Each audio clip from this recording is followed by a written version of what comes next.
All right, it looks like we've got quite a few people in. We'll go ahead and call the meeting to order at 6:33 p.m. First thing I'll need is a motion to approve the agenda as presented. Motion to approve the agenda as presented. Second. Excellent. I've got a motion to approve the agenda as presented by Vice Chair Fuller, seconded by Director Hardin. All in favor, say aye. Aye. Aye. Aye. Opposed? All right, we've got an agenda, folks. Which first item of business up on it is the introduction of guests. May I turn that over to you, James? Yep, absolutely. Thank you, Chair Selewski. So we have fall athlete recognition. You may have seen this pop up and then go down on the agenda a few times this fall. We were just trying to work out how to make this work in a virtual format. And so Executive Assistant Pam Jordan has worked with the high school as far as putting together a presentation here. And if I'm not mistaken, Director Wright was going to help with displaying said presentation. So Pam, if Denise doesn't already have screen share, if she could have that to be able to display it. And there's a short little video presentation to help recognize our fall athletes and all of the accomplishments that they've had over the course of the fall season. I'll turn it over also to CHS Principal Scott Aguirre if there's any additional comments that she would like to make with regard to the fall athletes from the high school. I unmuted myself there. No, we just had, it was nice to get back to having sports again. And in the fall, we were adjusting to being back, and that we've increased turnout as the seasons have gone on. And we had some outstanding performances, which is noted by our conference and by our, on this presentation on the various teams.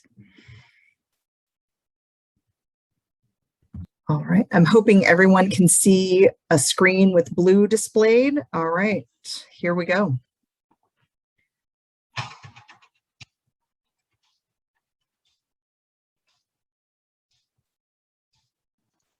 There is music that goes along with this. You may not be able to.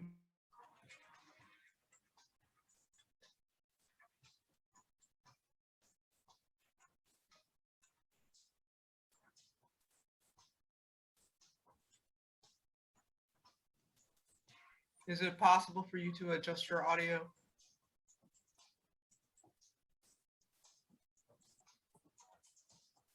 Denise? Yes. Is it possible to adjust your audio? It's all the way loud on my end. Is it not playing the music on your end? I don't hear it on my end, but anyway. There's typically a box when you do share screen down at the very bottom. When you pick the screen you want, you also check the box that says share volume or share audio. You may have done that already. Oh, I did not. All right, let me try one more time. All right, I can share my screen and aha, thank you, Paul. I can see it now. All right, here we go. The sound is very important. Thank you for stopping me because you couldn't hear it. All right, everybody can see it. Here we go.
Great. That was epic music.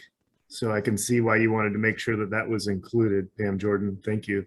Nicely done with that, and nice job to all of our fall athletes. It was evident by the slides that we just saw there that there were a lot of great performances this year. And as Principal Scott Aguirre said, it was great that we were able to have sports this year all together. So thank you for that. And we'll go ahead and move along on our agenda. Excellent. Thank you.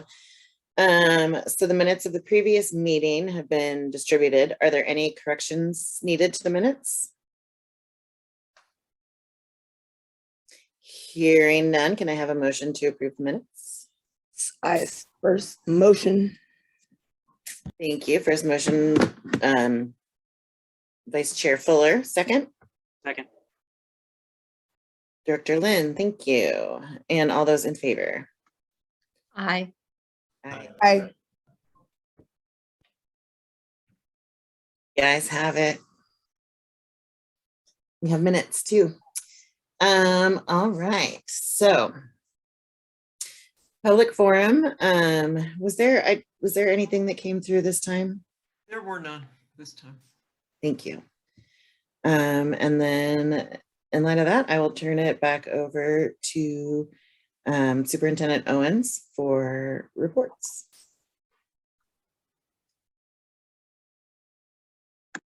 Great. So it looks like we have student representative Jesse Fonseca is here to provide an update from the high school. Welcome, Jesse. Good evening. Hi, everyone. I'm Jesse Fonseca. Sorry, my camera isn't on. I'm currently on a laptop that doesn't have forward-facing one, so excuse me for that. But I do have the presentation and I can share my screen. Perfect. So I'll just be covering some things that are happening at the high school. Can everyone see it? Okay, perfect. So first of all, one of the big things that's coming up this week is the Spring Fling. So as many of you might know, we had to push off our winter formal, and instead, what we're going to be doing instead is the Spring Fling, otherwise known as our Spring Formal. It's very exciting to have this and kind of continue our traditional things, even if it's at a later time. This will be on Friday, March 11th from 7 to 10.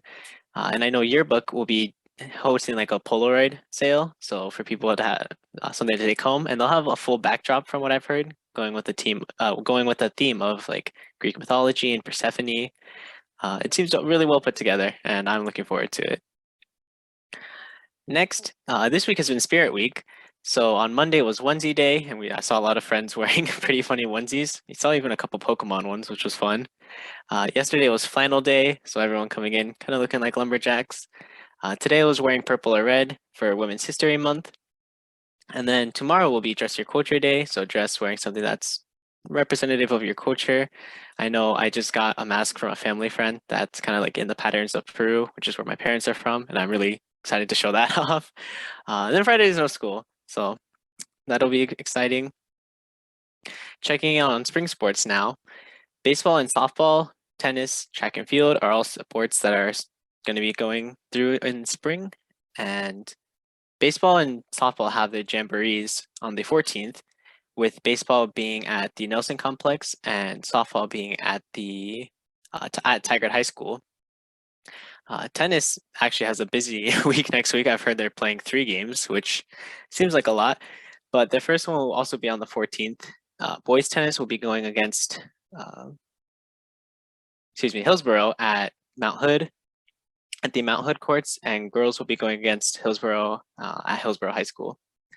Then track and field has their next meet coming up on the 12th, and that will be happening at Centennial. Lastly, I wanted to highlight a program that recently started at the high school called Sources of Strength. I actually am fortunate to be part of this as well. And the idea is it's peer empowerment and suicide prevention by emphasizing the values that are seen on the wheel in the bottom left.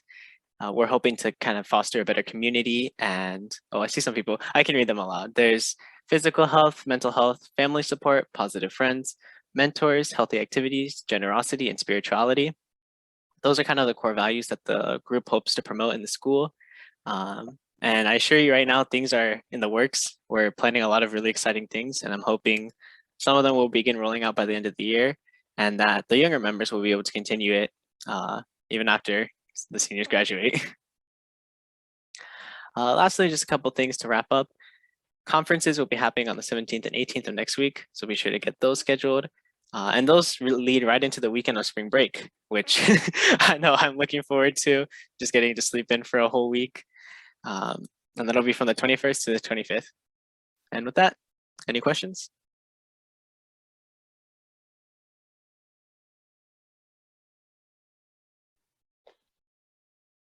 I have a quick question.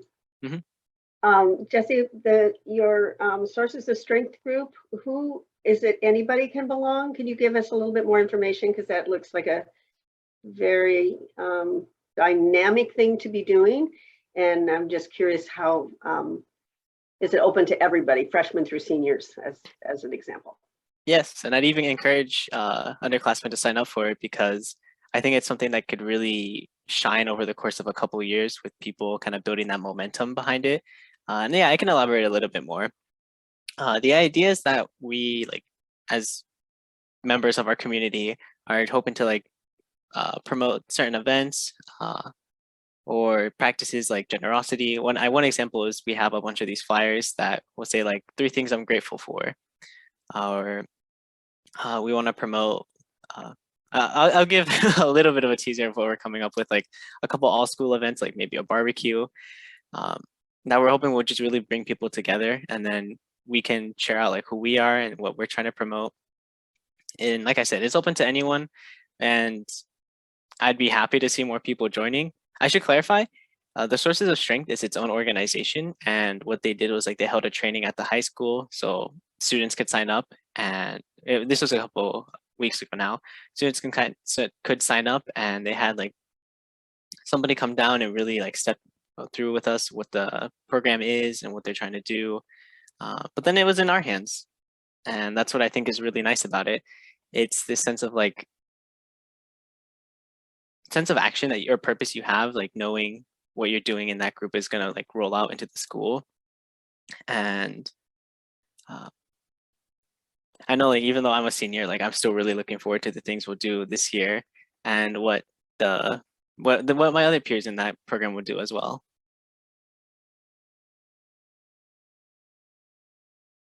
Yep.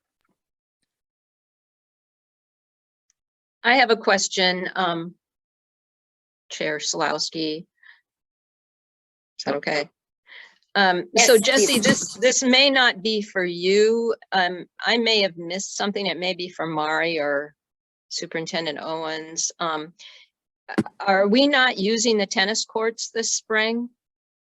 Ooh, I can elaborate on that a little bit. I myself don't know the full details, but I believe one of like the final layerings for the courts that's necessary hasn't been completed yet, and that's why we're holding our home games at Mount Hood.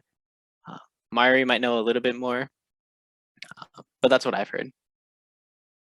And I'm happy to elaborate on that as well, Director Andrews. So you may recall that last fall we were trying to finish the tennis courts with the rubber playing surface before the winter set in, and unfortunately the vendor was not able to get that done. So they are usable for practice right now, but they're not at a level that we'd like to have for games. So we partnered with Mount Hood Community College. They have 8 courts available to us, and so we're utilizing those for our home events until those courts are finished. They are weather dependent, and we're working with the vendor. As soon as we can get a stretch of 10 days of dry weather over 50 degrees, they're ready to apply the surface, and they'll be finished and be fantastic. So.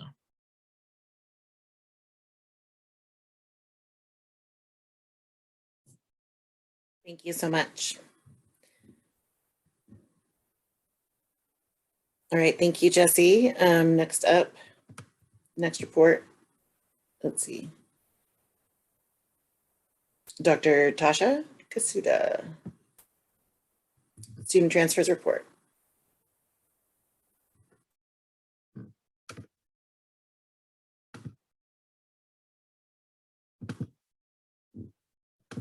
You're muted, Tasha, but we can see the slides. Okay, yeah, everyone can see that? Great, okay. All right, so this brief presentation is designed to provide you with an overview and a recommendation for the district's transfer timelines and the number of students to transfer in and out of the district. And this is in support of the board policy, which requires the board to establish the figures and timelines by May 31st. I am joined tonight with, I think Angie is here. I think I saw her earlier. Angie is joining us tonight. She facilitates the district transfer processes, which involves communicating and coordinating with our schools, other districts, and parents and guardians who request transfers. All right, there are two different kinds of transfers: intra-district transfers, transfers between schools in our district, and inter-district transfers, transfers between districts. And those transfers can be into our district or out of our district.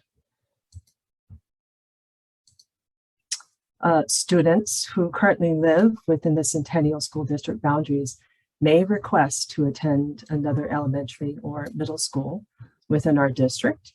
Decisions are typically not made until late August, which is about the time that schools are able to confirm enrollment. And the following conditions in this process are considered: whether or not there's adequate space and staff availability at the appropriate grade level. And parents must provide transportation to and from the school, the appropriateness of the educational needs. All approved transfers are contingent upon adherence to school behavioral attendance and punctuality guidelines. The duration of the transfer is through the highest grade level offered at that school. So here you'll see that we've laid out a window or a recommendation for a window for the intra-district transfer request from May 16th to August 31st of this school year. And that shift has been made to accommodate some of the work that's involved on the front end, as we've all been talking about all year long, related to boundary adjustments, 6th grade transition to the middle school and transition to the 2 middle schools. There's a comprehensive plan to communicate with families and district staff in preparation for these transitions. So we've set this window for the transfer requests for families to accommodate all of that information and process information about our process. The process operates year-round for the intra-district transfers. And I have context for another district, and to be very, very transparent, the very slight nuanced differences between the districts, I get caught on those sometimes. So and Angie's going to be very helpful. Jump in, Angie, as we go through the slides, if there's some additional points that you'd like to make. All right. We do have the timeline real quickly on the intra-district, and that and on the bottom of the slide, it said it does go through the year. We try and do most of them during that timeline, but we do keep it open to families who feel that there's a need during the year. That's why there's that difference in that slide. Mm-hmm. Thank you. All right, so got quite a bit to share, and while we examine the information on this slide. So for interdistrict transfers into Centennial School District, local school district by board action determines the number of students it can accept from outside of the district through the interdistrict transfer process. Districts may decide the number of students to admit to the district, at what school or grade level, the length of time, and whether or not a renewal is required. And the process for an interdistrict transfer requires parents or guardians to contact their resident school district to request an interdistrict transfer release from that district. That release serves as an application into our district, and no additional paperwork is needed from the family or the sending district in that process. So to establish a recommended number of students to accept through the interdistrict transfer process and ensure effective school enrollment, we reviewed this current school enrollment at our various schools based on, or post-boundary modifications, the physical capacity of our schools, the staffing, district goals, and our district needs. And our recommendation to the board for the 2022-23 school year is to allow 160 non-resident students to transfer into the district. We will continue to monitor school and grade enrollment and transfer numbers to maintain effective programming. If more students apply then for the spaces more than a space allotted, that we will conduct a lottery after June 24th. All right. And so for interdistrict transfers out of Centennial School District, a limited number of students are granted an interdistrict transfer out of the district based on Oregon statutes and school board decisions. We are recommending that Centennial School District release up to 30 students who reside in the Centennial boundaries to attend schools in other districts with the automatic application approval for the following students: students who are enrolled in the requested district as 11th graders in the 21-22 school year, and students who have siblings already enrolled in the district and have received a transfer in the requested school. And so we've also, by law, districts can establish their own transfer timelines, and historically Centennial has established a window of time for within and between district transfers. And so our recommendations are listed here on the screen. For interdistrict incoming, window that we are recommending is May 16th to August 12th of this school year. Interdistrict outgoing, May 16th to June 24th.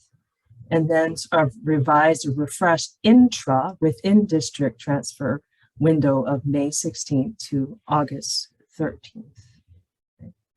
I've shared a lot of information in this one slide, and I'm opening it up for any questions you might have at this time. This is Claudia. I have a question. Yeah. Do the out of district transfers, in other words, the 160 coming into the district, does that include CVA? Yes. Yes. That will include CBA. It's a great question.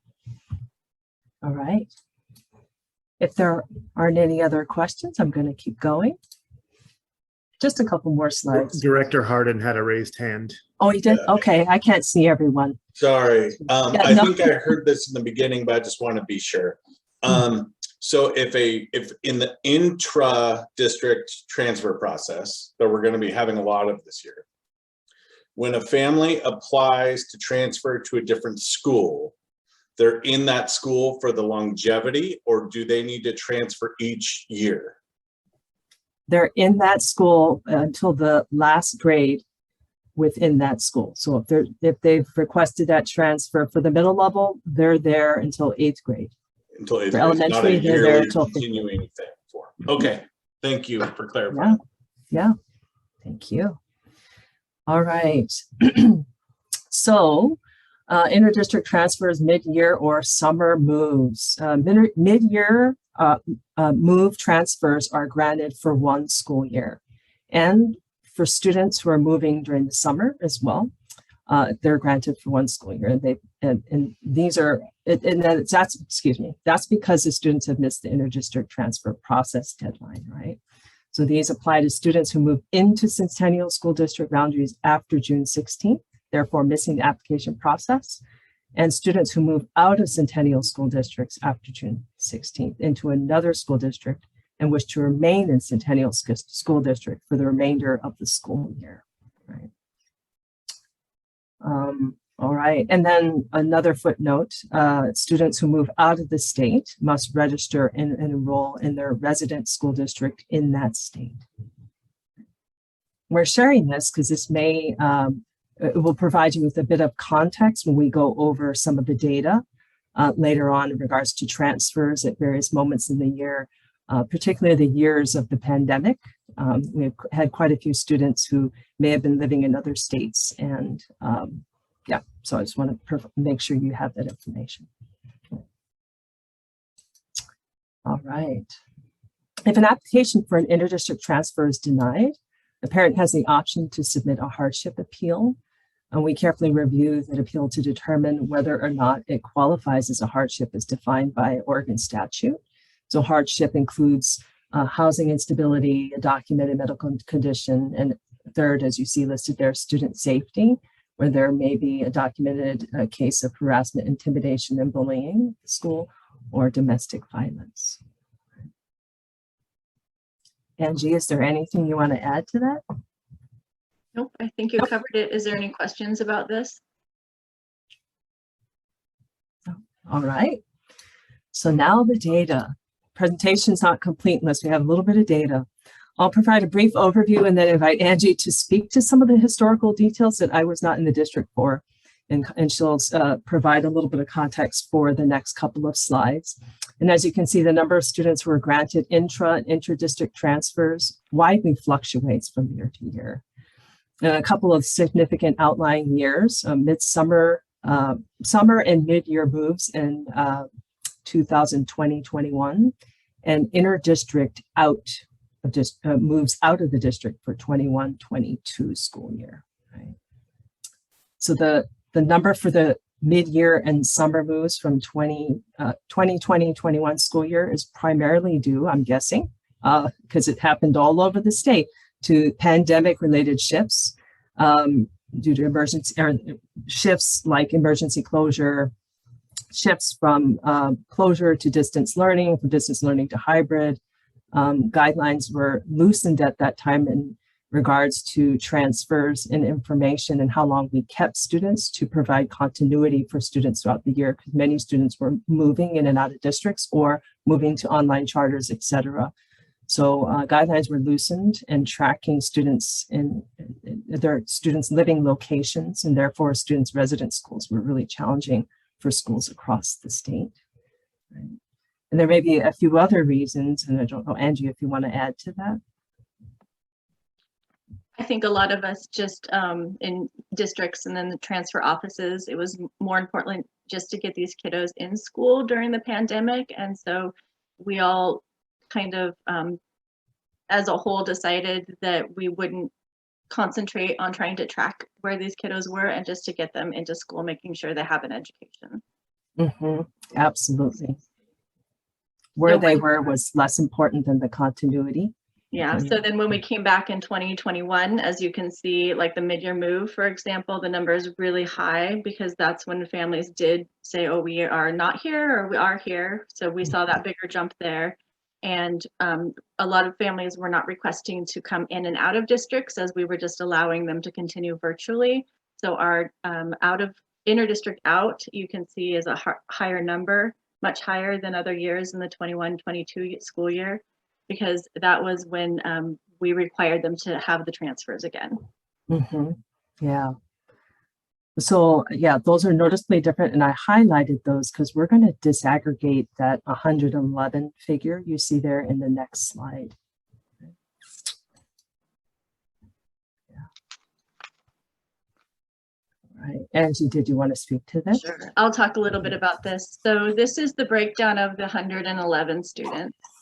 And the 30 students from the lottery were just the ones that had applied, that we did a lottery for, and we released those 30 students. On top of those 30 students, however, we do allow seniors who had attended their previous school the year before to continue with their students and graduate with their senior class. We saw a big jump in siblings needing transfers because a lot of families didn't do things for a couple of years, and so they had either moved, they were living with families, and so that is a little bit higher for our siblings, which we automatically released. And as we don't offer a language immersion school within our district, that can be considered a hardship with families, and they can request to appeal their denials. And so we chose to release students who are requesting immersion language schools outside of our district. We had 14 hardship transfers, and those hardship transfers usually happen throughout the school year, where there is a situation where there's the circumstances where they talk to our assistant superintendent, and she determines whether or not they are granted a hardship out. But that 14 kind of happened during the year. I know that's a lot of information. Is there any questions about that? I had a quick question. Yes.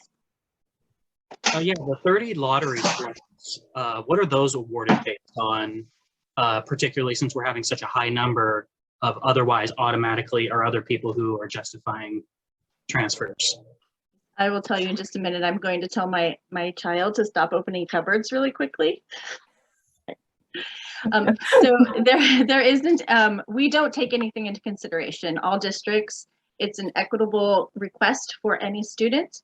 We just take very minimal information from the families, names, birthdays, and the schools that they're asking for. So everyone has the same opportunity. So as far as those 30 students are concerned, we do not take anything into consideration. We do ask if they are a senior, have a sibling, and the immersion classes, I just know from taking the requests in what schools are which schools. Yeah, and actually Oregon revised statute restricts us from requesting more information beyond the information that Angie specified to protect against bias. And if they wanted to share more information and feel that they should be considered past that point, that is where our appeal process comes in.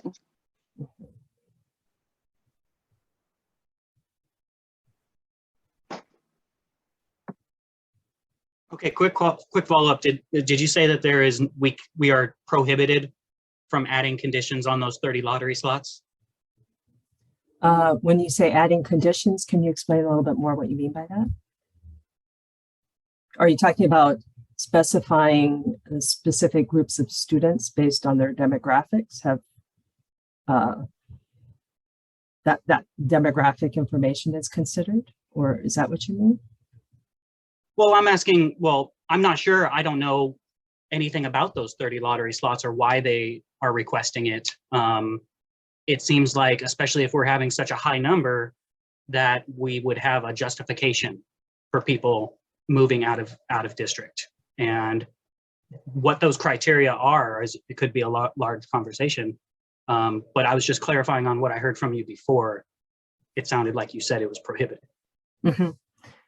Yeah. Basically, it's open. Oh, go ahead, James. Yeah, I just wanted to jump in here because you see the 111 and you might be thinking, well, we're allowing 30, but we're getting to 111. And so I just want to tease that out a little bit because that could be a space for board conversation. So the hardship is not something that is board approved. That would be assistant superintendent discretion as to individual meetings and whether those qualify for the hardship parameters that were outlined in a previous slide.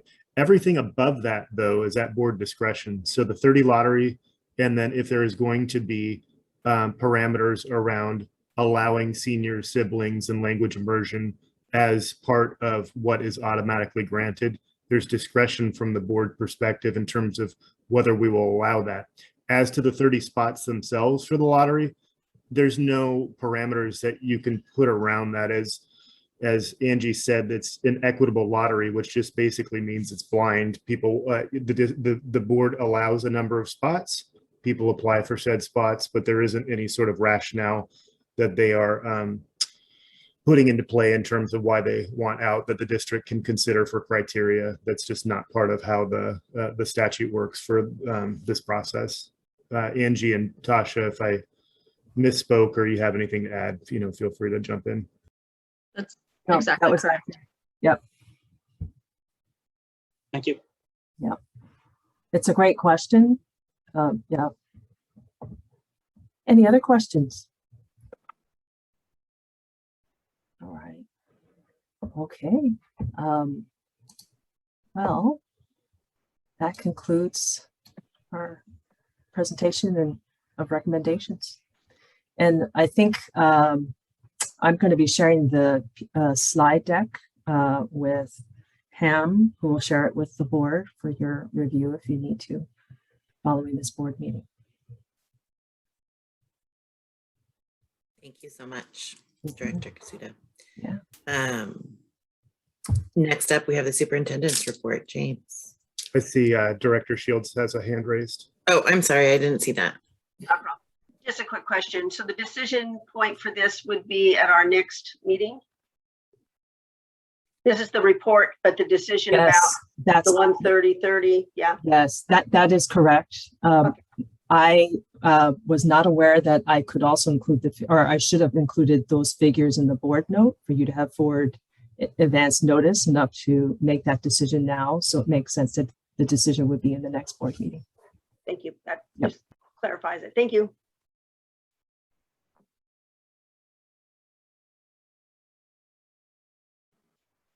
Thanks, Director Shields. Superintendent Owens?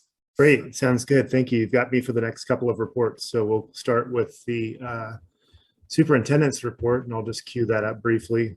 And what I will say as I do that is I do have visuals tonight, but I don't have epic music. So you get some, but not all of the goodness that you saw in the original. We can fix report that with next the time if athletes. you'd like. Art, can you see the PowerPoint here? Okay, great. So first off, this week we honor our classified employees for their dedication to and service to our students, staff, and families. Our classified staff serve in a wide variety of roles across the district to support the education of our approximately 5,600 students, both directly and also behind the scenes. I want to take this opportunity to express my sincere gratitude for the time, effort, and energy our classified teammates give every day. Because of our classified employees, our schools function more smoothly, which helps everyone learn, grow, and achieve at their best. Because of our classified staff, our children can get to and from school, check out books at the library, eat a nutritious meal, cross the street safely, have maintained grounds and facilities, use technology in the classroom, play at recess, are provided learning supports, receive information in their native language, and have another adult in the building to connect with who cares about their well-being. And that list is endless. Let's all take a moment this week to thank our classified staff for the work that they do. They deserve all the recognition and thanks that we can give. This is an incredible group of people, and I consider myself fortunate to work with them on a daily basis. And actually, I will stop my report there to see if there are any board members that want to add comment to element of the Classified Appreciation Week.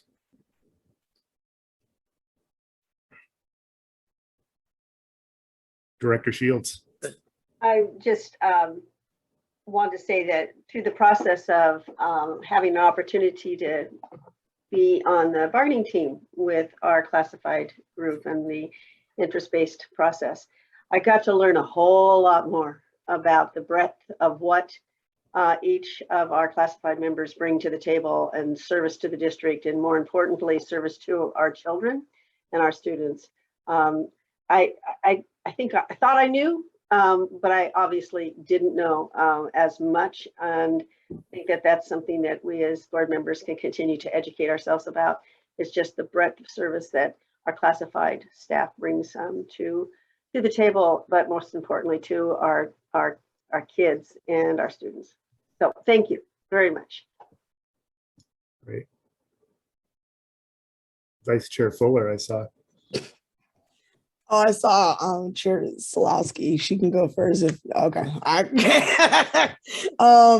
Awesome. Yes, I want to thank classified employees. You are basically the butter that holds the schools and keeps them functioning and opening together. And so I really appreciate, and I'm sure everyone here can mimic the same, just thankfulness and gratefulness for all the work that you all have done, especially over these last 2 years. And so really appreciate you and thank you for wanting to work with us.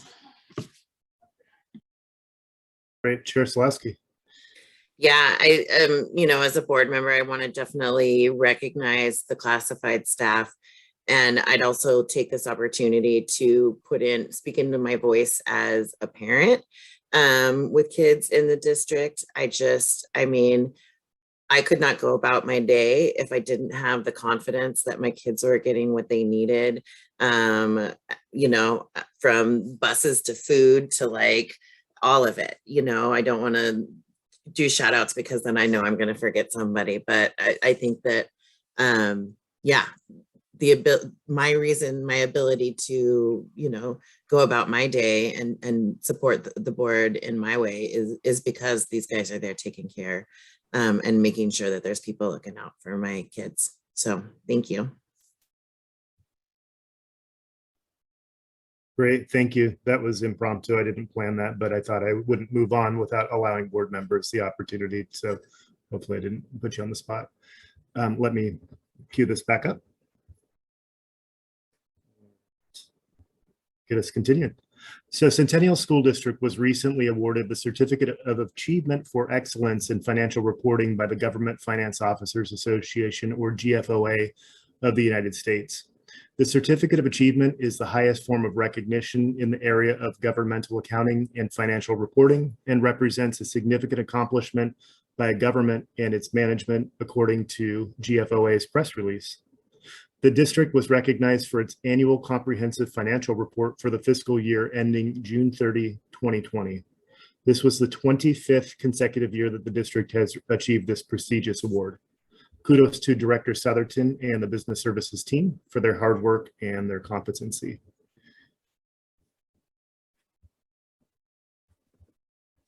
Next up is a little plug for something that's coming up, and this is something that Chief Swenson's been working on.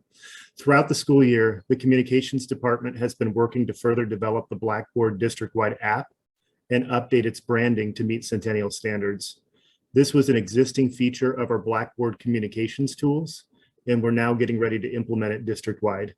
The Communications Department is providing training and resources to principals and school office staff, and then we'll start promoting it at the district level on or by March 18th, 2022.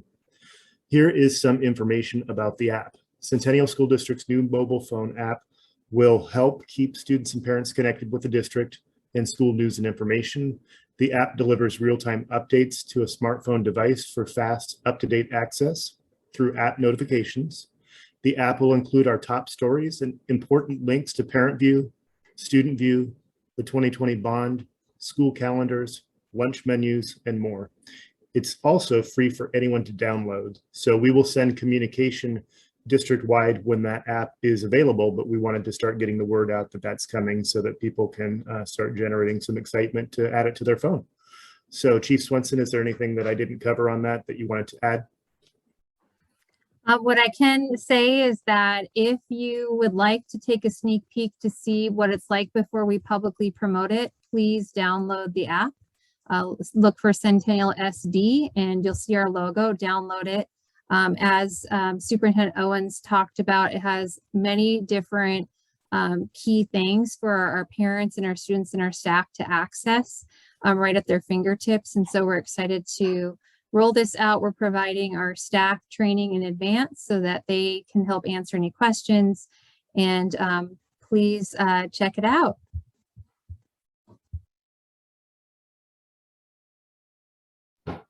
All right, so finally, and I didn't check with her beforehand, so hopefully. Hey, I have a quick question, James. Oh, yeah, go for it. I'm really excited about this. Is there going to be a communication portal for parents to talk to teachers, or will we still be using Remind or Class Dojo or whatever the individual? You asked a really great question, Rose. So what I can tell you is that Remind and our new district app are two totally different kinds of apps. So they don't do the same exact thing. So Remind is still used for that teacher communication. This is more about district-wide news, school-wide news, so like high-level news.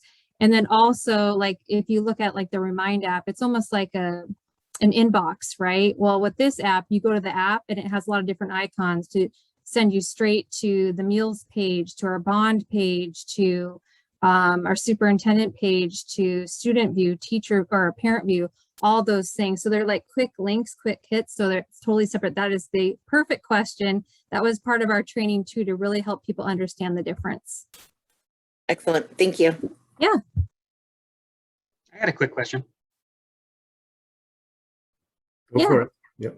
So I downloaded it. I got it already. Yeah. It looks awesome.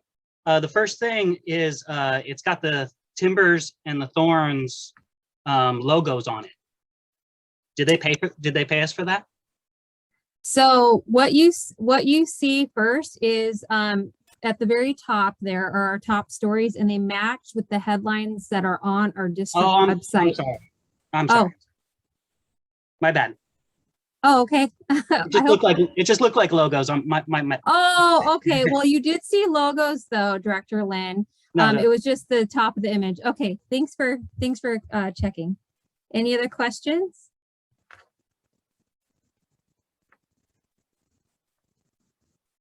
All right. Well, I'm excited for you guys to check it out. Let me know if you have any questions. Director Lynn on the jump there. We're supposed to wait till the 18th. All right, on top of it. All right, so I didn't check with this person ahead of time, so hopefully this goes okay. And I heard a few people talking about this as the meeting was getting started, but I will go forward anyway. Finally, as you'll notice in board book this evening, Principal Mari Scottageary is choosing to end her time as principal at Centennial High School at the end of the school year. Principal Scottageary has provided solid leadership for CHS over the past 7 years. Together, Centennial High School has had many accomplishments and has also worked through challenging situations. Some of the accomplishments that have happened through staff collaboration under Principal Scottageary's leadership include, but are not limited to, starting Eagle Expos to showcase student learning and bring families and the community into the school, revamping the English Language Arts 9th grade curriculum to make the honors option available to everyone, adding Spanish for heritage speakers and substantially raising the number of students taking advanced placement or AP Spanish language, adding AP coursework with 2 additional AP computer science classes, AP human geography, and AP physics C, adding new courses and changing what's offered to CHS students, expanding our CTE offerings as shown by the need to hire additional CTE teachers this year, that's career and technical education. The Social Studies Department has rewritten the curriculum to take a thematic approach to teaching US history. They redid the offerings in the Science Department to make sure each and every student has access to science standards. This was a Herculean task and required intensive efforts by everyone in the Science Department. Embarking on a variety of equity work led by the equity team, and that includes raising student voice, using students as consultants, using fish bowls and shadowing students for a day. It also included extensive professional learning. Starting freshman teaming in order to raise the number of freshmen on track for graduation and to prepare them for success beyond high school. CHS raised the freshman on track rate in 2019 to 89%, and in 2020 raised the 4-year graduation rate to 86%. These accomplishments required intentional efforts to address the needs of students. When the pandemic hit, CHS surveyed at the end of the year to find out how to plan for the next year. Students had indicated that 7 classes a day was too much during online instruction.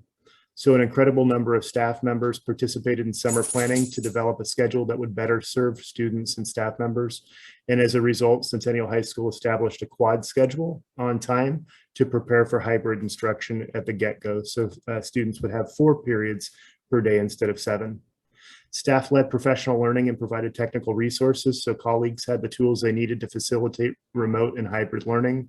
And this year, Centennial High School is moving forward with planning and implementing trimesters for next year, providing students with more course choices, longer class periods, and less competing classwork during each term because they'll have 5 classes instead of 7. While we're not saying goodbye to Mari tonight, I did want to take this opportunity to recognize her and all that she has done over the past several years, and I'll allow any comments she might have for the board and the board likewise.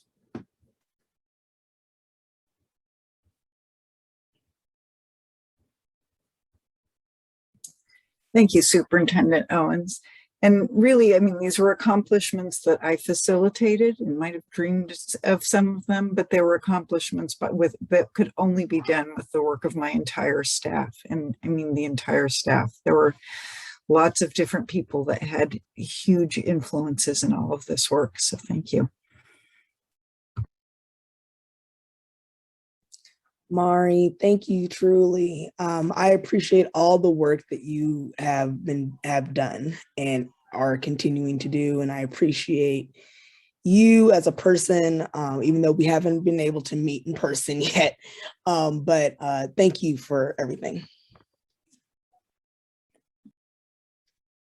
Mari, your steady leadership, particularly over the course of the last 2 years, has been fantastic. And the district owes you a huge debt for everything that you've done for the past 7 years, but specifically for the past 2. Thank you very much.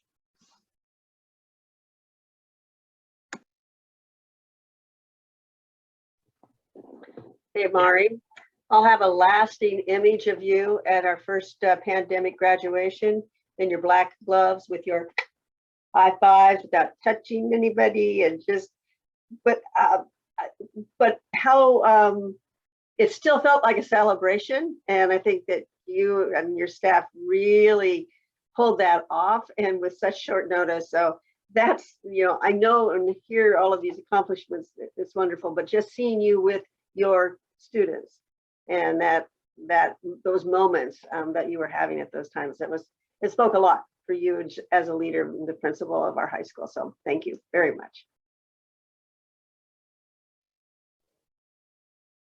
I'll just jump in, Mari. Thank you very much.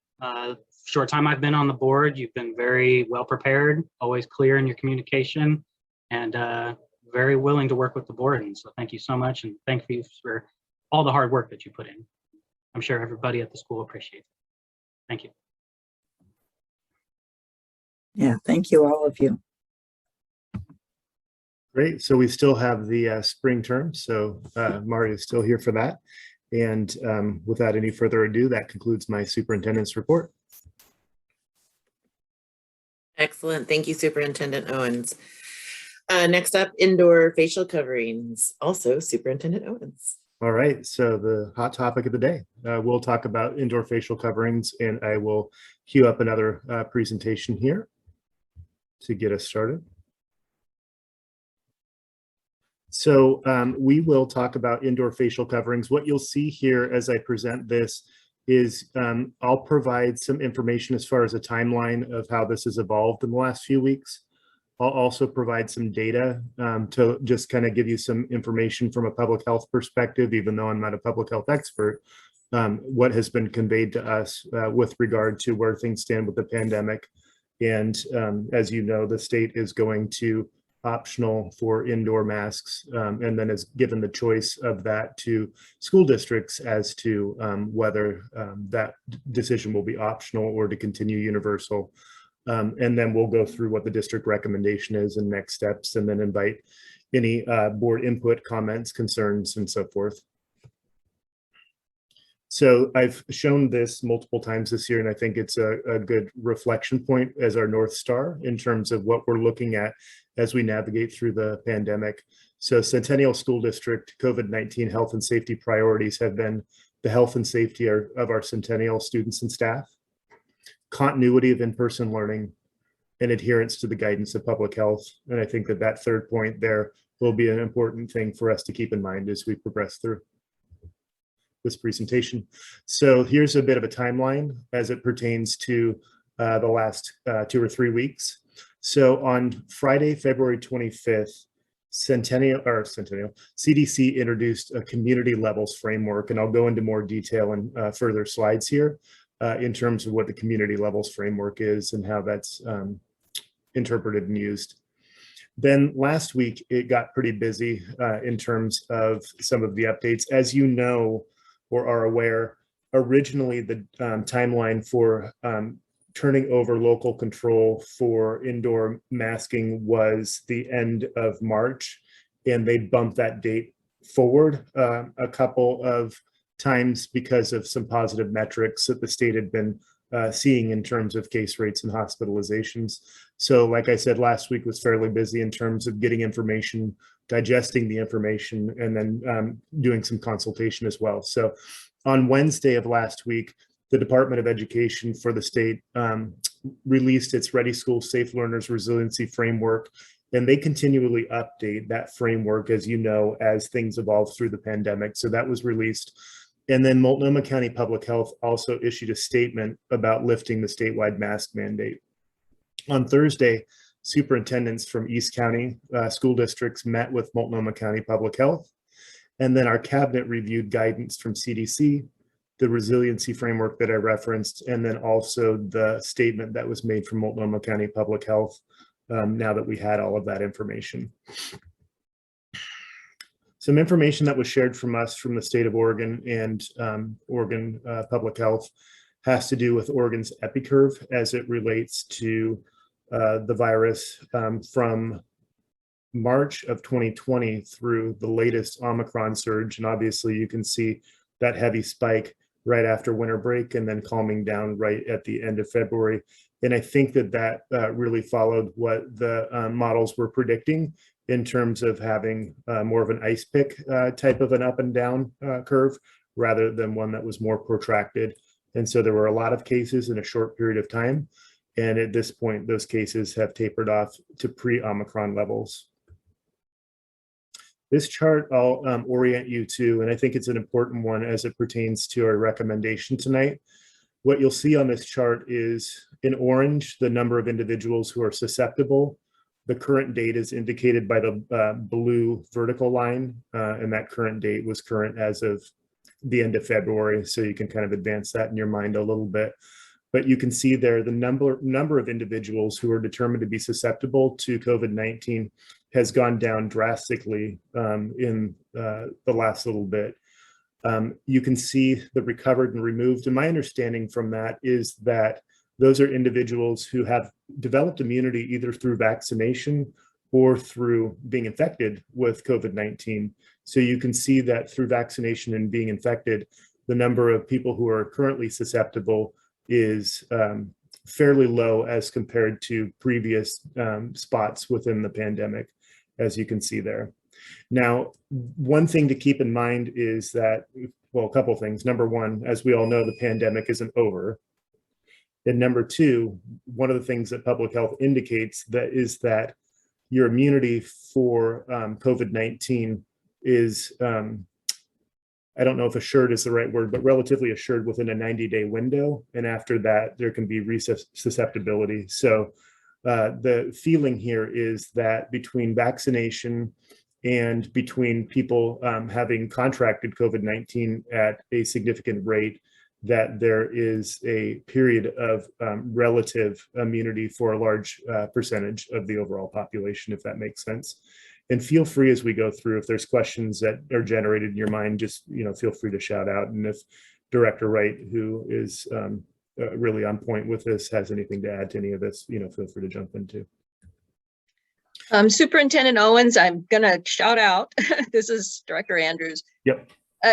I'm assuming this is the population of the state of Oregon. Is that true? That's correct. You probably said that and I missed it. I'm sorry. No, that's a good clarification. So this is an Oregon Department of Education slide that indicates overall state level trends. And Director Wright actually has this slide, so she'll tell us a little bit about Centennial specific cases. Great. We just wanted to give a picture so that we could see what's happening across the state. And many times when we've met with you all, we've been able to say what's happening within recently. And so as Superintendent Owens shared that huge spike, we had our spike even probably the week or two before those January dates. And then you can just see we've decreased and decreased since then. So with last week only having 4 positive cases between students and staff. So that's really great news around the community spread, as well as what's occurring within our buildings. Thank you. So I had referenced the COVID-19 community levels, and this is something that CDC had indicated. This was the original graph that was released with the Ready School Safe Learners Resiliency Framework. And so you can see here, there are 3 color levels. Those are not accurate as of now. They've changed. I'll show that, I think, on the next slide. But you'll see that the 3 levels are green, yellow, and orange, not red, orange. So those are, as you can imagine, kind of like a stoplight. Green was a low level, yellow medium, and then the orange would be the high level. Those level shifted last Friday. And so you can see as of this week, and you see the arrow pointing to Multnomah County, indicating that Multnomah County is now in the low level as far as those 3 levels are concerned. And this gives you an indication of what those levels mean. So you can see the community levels. When it's at low, there's no recommendation for indoor masking. If it's in the medium category, if you're immunocompromised or high risk for severe disease, talk to your healthcare provider about whether you need to wear a mask. And so in the low and medium categories, just simply put, masking requirements would be optional for indoors. It's only when in a county is in the high community level that CDC is recommending wearing a well-fitting mask indoors in public, regardless of vaccination status, including in K-12 schools and other indoor community settings. So this leads to, that was background leading to the recommendation as far as moving forward for the Centennial School District as of next Monday. So the recommendation that our administration has for the board's consideration is to follow the CDC and Multnomah County Public Health guidance and allow for indoor facial coverings to be optional in the low and medium community level. This means we would align with the statewide lifting of universal requirement for indoor facial coverings. Continuing the use of indoor facial coverings is encouraged and supported by our district for students and staff who are concerned about the risk. And we will continue to maintain all other layered mitigation measures to ensure a safe learning environment for all. Question would be, why now? Our district has adhered to the guidance of public health authorities throughout the pandemic, and we believe it's important to continue to lean on public health to guide us. We continue to follow public health guidance with the community levels. Immunity levels are high enough in our community, and our community is currently considered low risk as it pertains to the county. High levels of vaccination and infection immunity, like I'd referenced in a previous slide. The latest data by OHSU indicates that less than 14% of Oregonians are currently susceptible to COVID-19, and these levels are predicted to maintain for at least 3 months. As I'd indicated, that 90 days is what you can be looking at in terms of this. And so one thing that's important to keep in mind is, I'm going to back up a couple of slides. When we're looking at these community levels, those are flexible. We could be in the high category sometime in the future, and we would need to look at going back to universal indoor masks. So it's not as if it goes, you know, orange, yellow, green, and then everything's done. As we've known through the pandemic, there's different waves that materialize over the course of time. And Superintendent Owens, there is Director Lynn has his hand up. I was just going there. Director Lynn. Thank you. Can you speak to, when you speak about immunity, can you speak about transmission of the disease to people who are not vaccinated or people who might be susceptible to it? Yeah, I'll see if Director Wright has any response on that. Again, I preface this with, I'm not a health expert, so. I will also preface that I'm not a health expert, but attend many of the public health meetings. And part of what they have shared with us, that there are families and individuals within the community that will want to be conscientious about that. So thinking about that's part of masking when individuals feel that they or their family might be at risk, where they're recommending it. And they've also spoken to the fact that because the levels have decreased so much, there's not necessarily the opportunities to transmit it as often because there's not as much out in the community.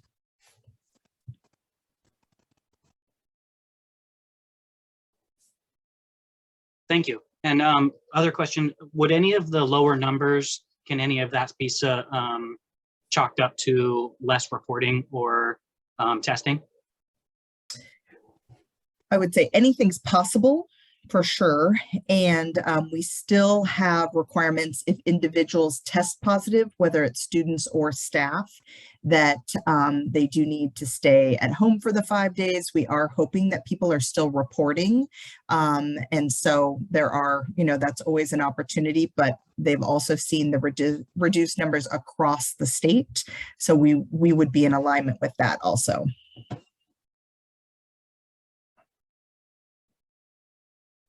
Thank you. Great. Feel free to, anyone else, if you have questions as we go along. I think there's a few more slides here for us. So local considerations at this point in the pandemic, we're shifting, and when I say we, on a whole, public health, this is the information that we're receiving. At this point, we're shifting from a pandemic strategy to endemic strategies from the public health perspective. Quarantine quarantining has been determined to not be effective at this point, and that's because of the high level of transmissibility of Omicron. And Director Wright can maybe speak a little bit more after I read through these different points here. We will continue to notify families regarding exposures, and symptomatic individuals will still require 5 days of isolation, followed by a return to school with a well-fitting mask for 5 days. Director Wright, is there any additional commentary to add to these?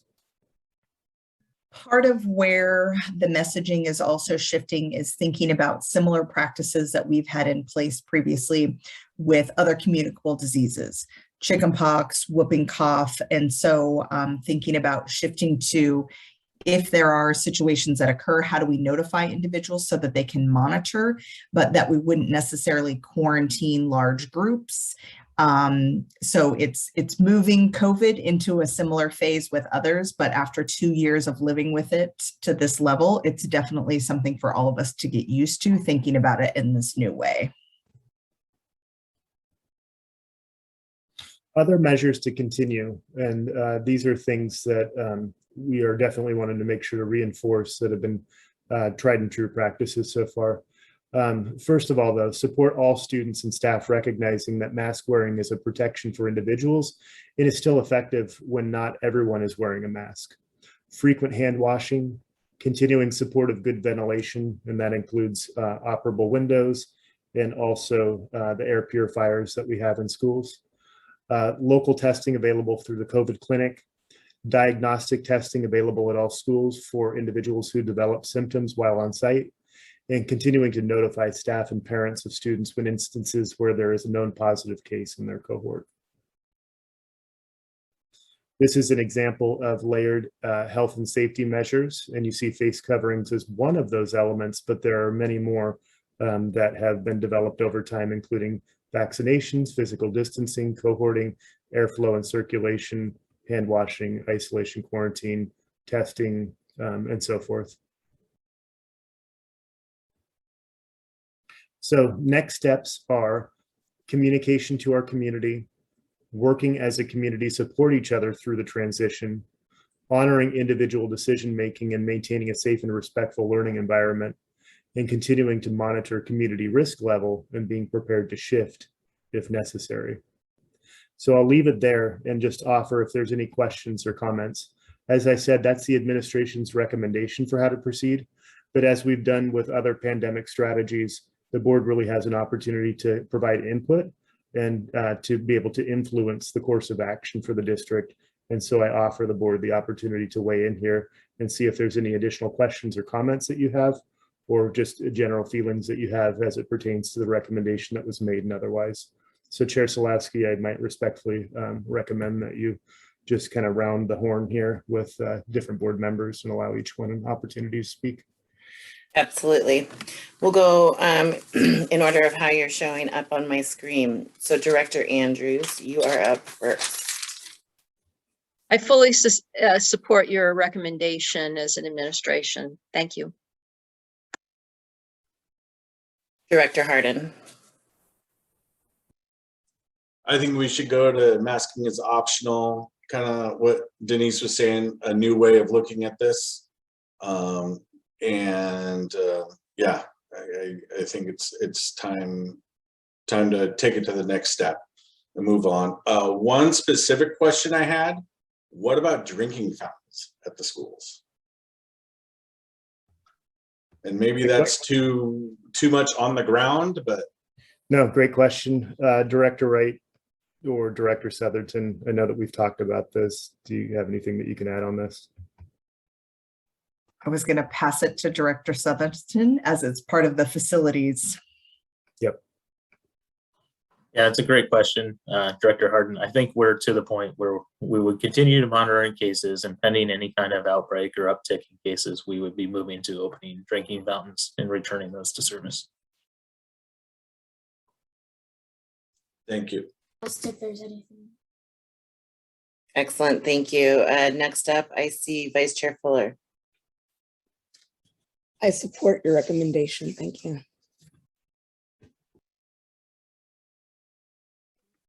Thank you. Next up, I see Director Lynn.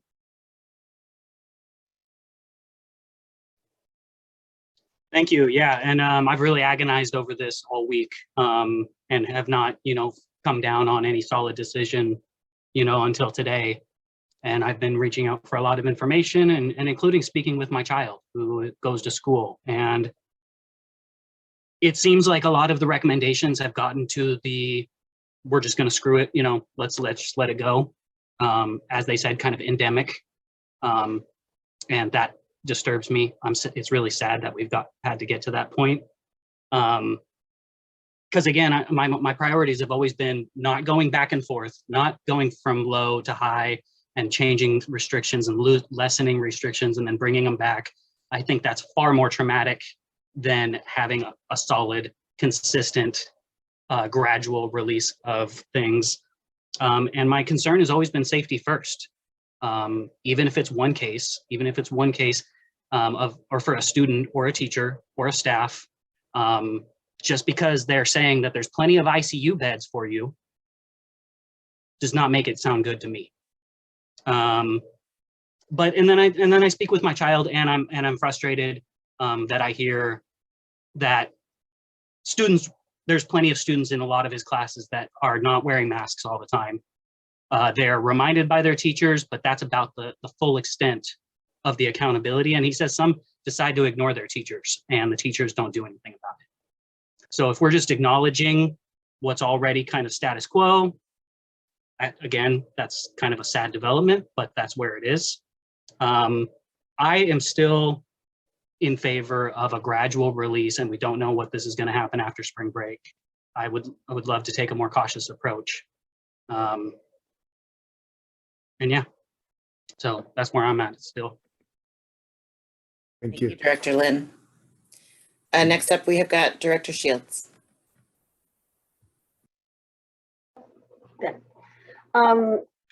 I support the move as you just, shown us. I do have a question. In your communication with other districts, are we an outlier or is this something that you're seeing happening? I know you often have talks with other superintendents and other communication, Multnomah ESD in particular. So that's one question. Excuse me. And the second question is, COVID notwithstanding, we had fewer colds, we had fewer flus, we had fewer everything. Mask wearing, possibly it, but all the other mitigations that you had outlined. And if that, I would like to assert that we continue in that vein because it just keeps us all healthier when we have cleaner schools and cleaner classrooms and cleaner air and the things that we've been able to purchase with the federal monies that have been coming our way. And as we continue to see a need for that, and even the availability of a mask for a child or a student who's not feeling well that day, but did come to school and making that normal.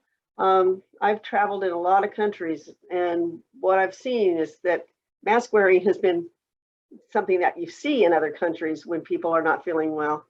And if we could get to a point where we could somewhat normalize that for our own students and our staff, like if you're not sure, but you came to school, but it's okay. It's okay to protect yourself and it's okay to protect others by having a mask available for you. So those, if we can continue to do that and normalize that kind of protection, I would appreciate our district thinking in those terms, but I'm also interested in just in general what's happening across the board in our area on East Multnomah County. No, good question. I'd say a couple of things to that. Number one, last year, if you remember the 2021 school year, there were a lot more metrics in place than I've noticed this year. We had the sector guidelines as it pertained to athletics. We had various guidelines as it pertained to kind of maybe similar concept to what we're seeing here with the CDC low, medium, high. In this year, that seems to have kind of gotten lost for whatever reason. And so the fact that there is a reinstatement in my mind in terms of different metrics, I think was a welcomed approach, because some of the feedback that I was giving and we were giving to public health, and similar to some of the comments that I've heard right here, is that it seems as if we've strayed from a public health perspective to one of a political perspective. And that's been some of the concern that I've had with regard to the pandemic approach. And so the ability to use an objective standard by which to base decisions and to be able to predict how to respond to the conditions on the ground is welcomed. And I think to the question as far as what I'm seeing in area districts, that's universal to a superintendent. That's what I've heard is an appreciation that there is some sort of a standard to tie our response to. And I am unaware of any district around us, not that there isn't any, I'm just saying I'm unaware of any that aren't considering going to the levels approach where there is universal masking required only when it's in the high level. So that, and I've had group meeting with every East County superintendent. And then I think probably people have seen North Clackamas has announced that they're doing the optional. Portland is, and Beaverton as well. So some of the bigger districts around us. Portland meets with East County, but North Clackamas and Beaverton don't, but they're also the larger districts in the area as well.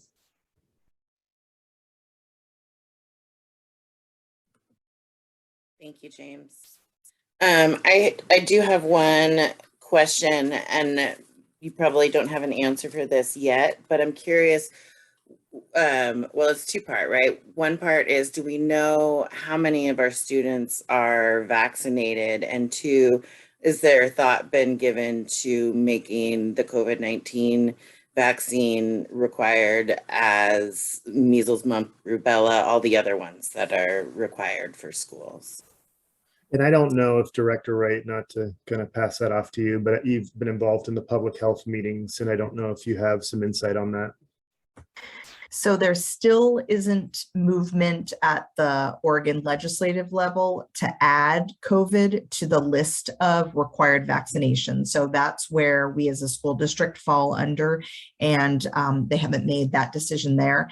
And we didn't get specifics on how many students are vaccinated, but typically when we had gone through rounds and we had individuals exposed, we were about at 2/3 vaccinated, 1/3 unvaccinated, and that was, back in January. So I'm hoping that it continues to increase. The Centennial Health Center continues to offer multiple times a week when students can get vaccinated. We continue to send flyers out to families around opportunities for vaccination as well. And one other piece that's kind of hot off the press that didn't make the slideshow is that we did receive almost 3,000 home tests within the last 2 weeks that are designated specifically to go to schools.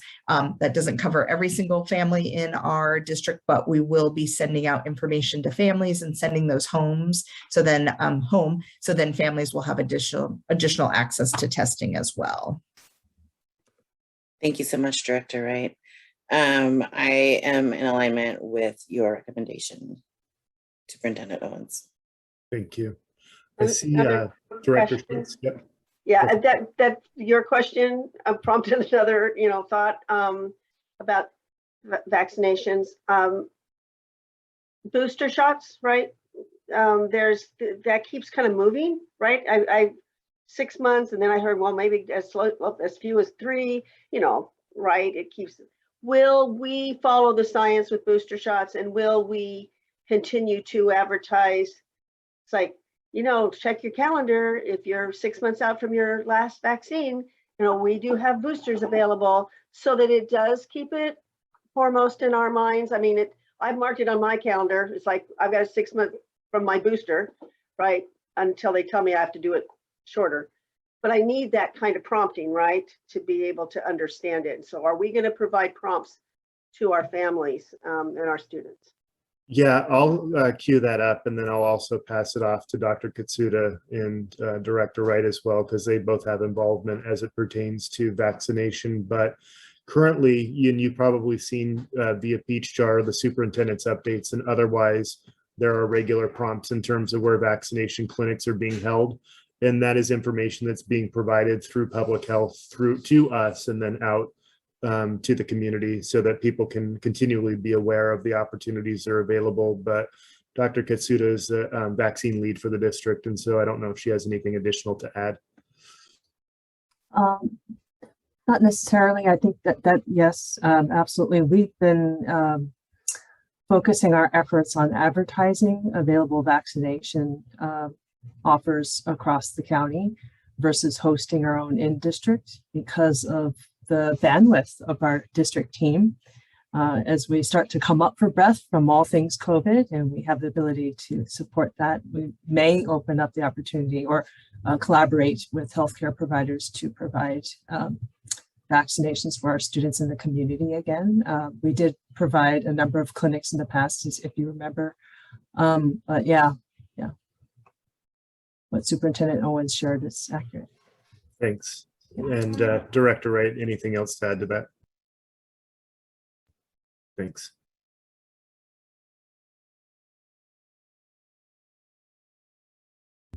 All right, so if that is it for that topic, we'll go ahead and move forward. Chair Solowski, since the next topic is still district related, I can just go ahead and pass it over to Director Southerton, who is going to give us an update on the outdoor athletic facilities and stadium plan. And he has some real good information to share with us. So hopefully this is exciting. Great. Thank you, Superintendent Owens. And let me see if I can share screen here. Looks like I can. Can everybody see that presentation? Yep. Wonderful. All right. So I thought it'd be helpful to, as part of the update, just kind of provide some additional information.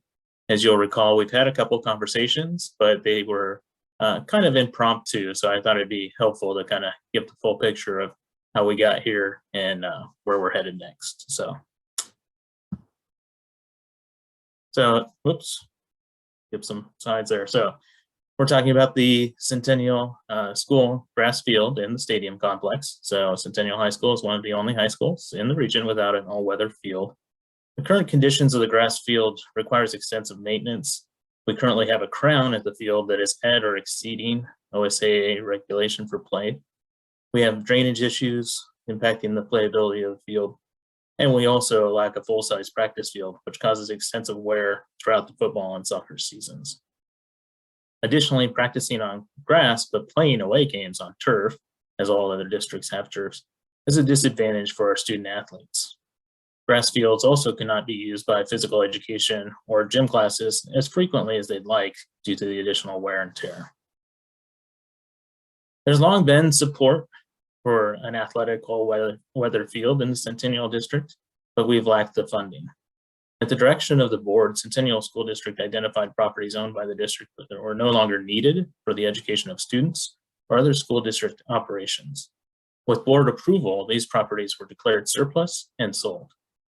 Funds have been identified to provide, the funds were identified to provide the board with a reserve account, which could be used with board approval for operational needs of the district, ending fund balance support, and capital projects. Based on this funding source, the board directed the administration to reach out and develop a scope and cost of updating athletic facilities, including all-weather field, stadium seismic improvements, and improvements to adjacent fields of baseball and softball. We also were advised to take a strategic look at all the facilities. So with your direction, the administration has been working with our project management and owner's construction representative, RNC management, to develop an RFP for services, which will be developing the engineering and the design of these improvements and create bid documents, which we can then put on the street and get competitive project cost bids back.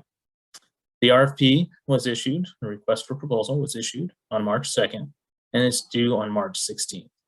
We expect multiple responses to the RFP, and indeed have had good contact with multiple engineering firms and design firms at pre-bid conferences. We expect the engineering, design, and construction management of the project to come in at around $300,000 to $350,000, and we expect the direct construction cost to be between 2.2 and 2.5 million, which will mean the total project cost will be estimated at 2.5 to 2.85 million dollars. These are the areas of opportunities that the RFP will take a look at.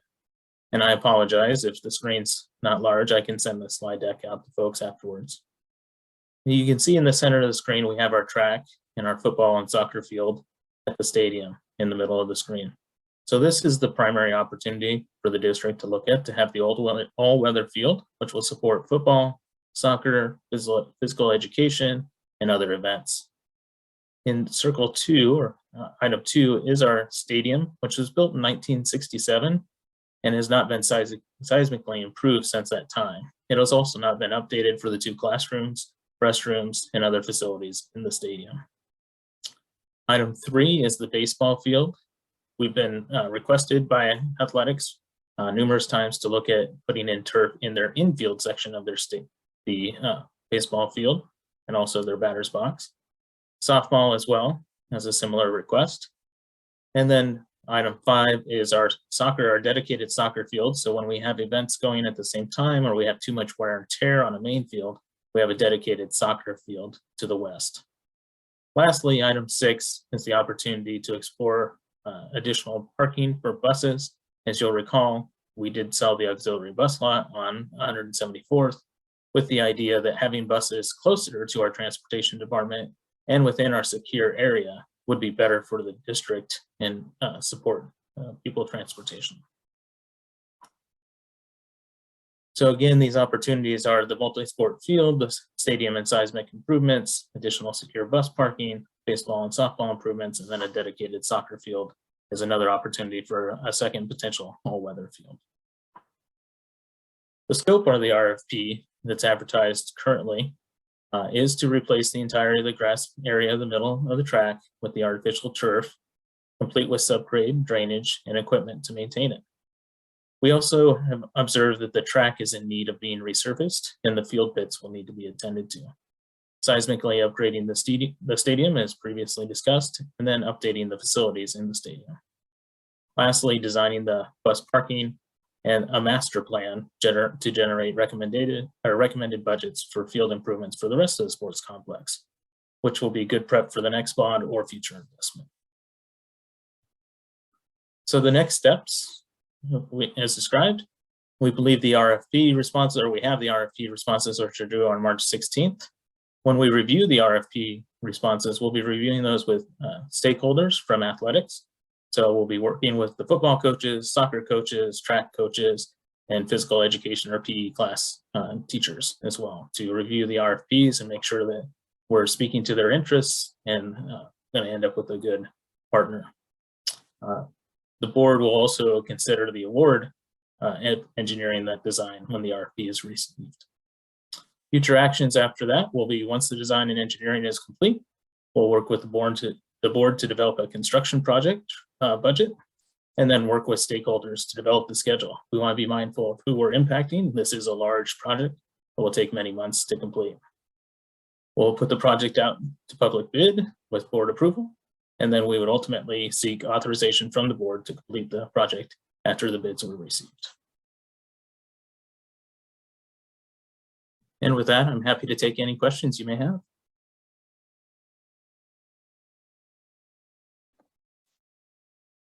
Yes, Director Andrews. So with that diagram, we could see the tennis courts. Do we anticipate any problem with the city of Portland and the Bull Run water line? That's a great question. We believe we are outside of the easement. There's a 20-foot easement on either direction of the Bull Run pipe, and it runs just north of our field goals, our football goals there. So I think we believe we'll be okay.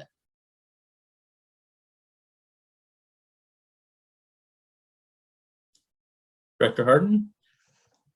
So by your estimate, I mean, we haven't got the bids, so we're not quite sure, but you're thinking that addressing all of those needs would be somewhere in that $2.5 to $2.85 million range. That's our estimate at this time. As you know, inflation and supply chain issues are, in the headlines daily. So we'll be very mindful of how we put this out for bid, working with our architects and designers to discuss what a reasonable schedule looks like, if there's opportunities. to bid during a down season, perhaps in the middle of winter when contractors aren't as busy, et cetera. But that is a reasonable estimate at this time. Okay, thank you. That's great. Thanks for the work on this. You're very welcome. Real quick to follow up with Director Harden's question. Can you tell us, tell me again, I'm sure we already talked about this, but how much do we have in the reserve right now? No, that's a great question, Vice Chair Fuller.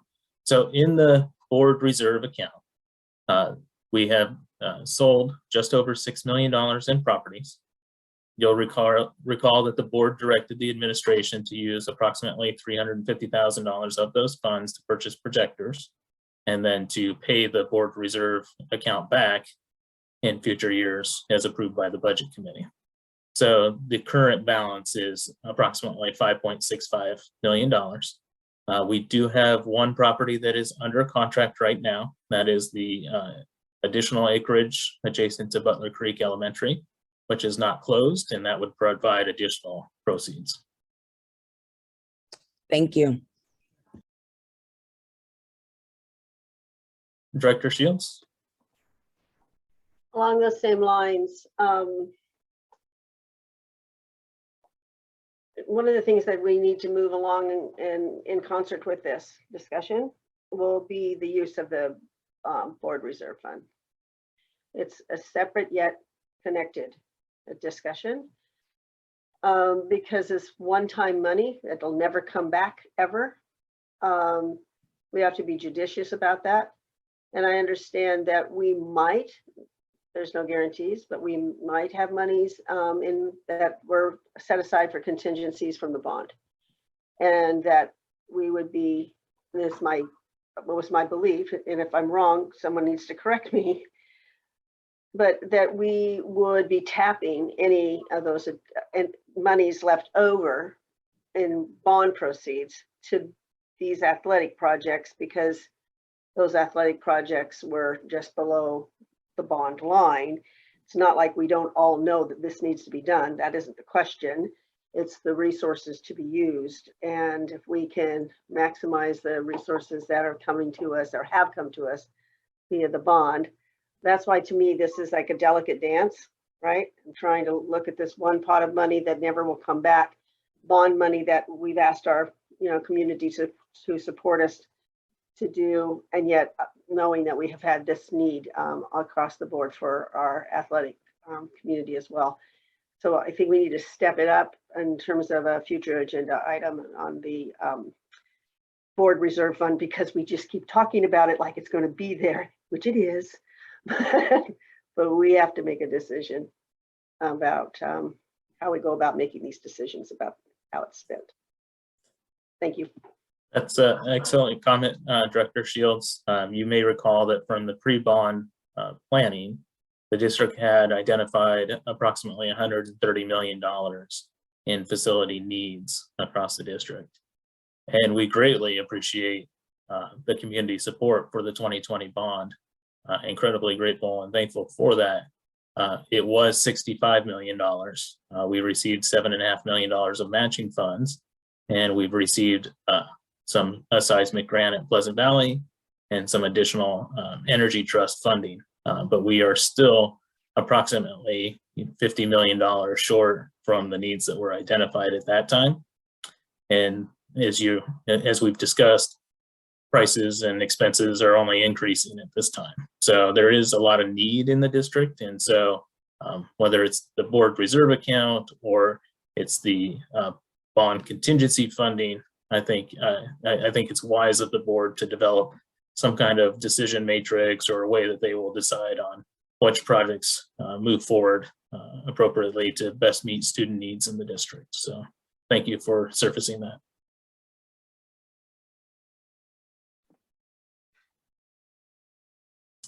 Director Andrews.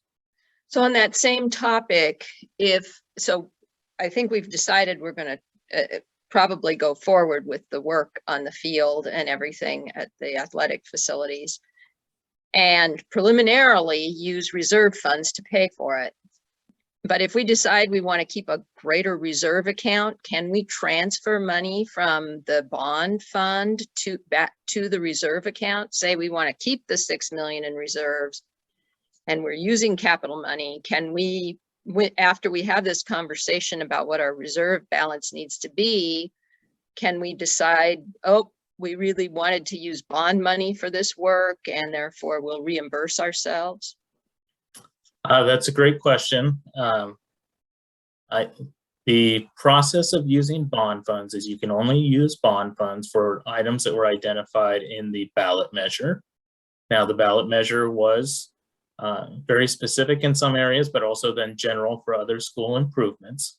So I believe if we keep all our promises, which we are fully doing and on track 100% to do with everything that we promised for the bond, and then there are some reserve funds available, contingency funds available that are not expensed, then the board could include a new project that would be, athletic improvements or something like that. Bond funds have to be spent on capital improvements, though. They cannot be used for operations, right, or ongoing expenses. They have to be used for capital projects. And so there are definitely some limitations. I would say rather than transferring them into a reserve account, I would recommend they be kept in the capital fund and you fund your projects out of the capital projects fund rather than the board reserve account, if that's the direction the board would like to go. Then I think we maybe need a recommendation from you, or maybe not a recommendation. Well, I think this goes along with what Director Shields was saying, is that we need to have a little more of a conversation about this at some point to find, okay, so exactly how do we want to do this? Or maybe this is a budget committee discussion. Thank you.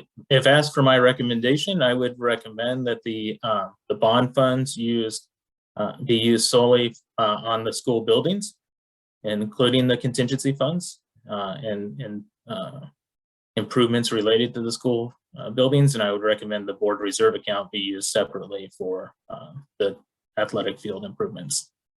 That would be my recommendation if asked.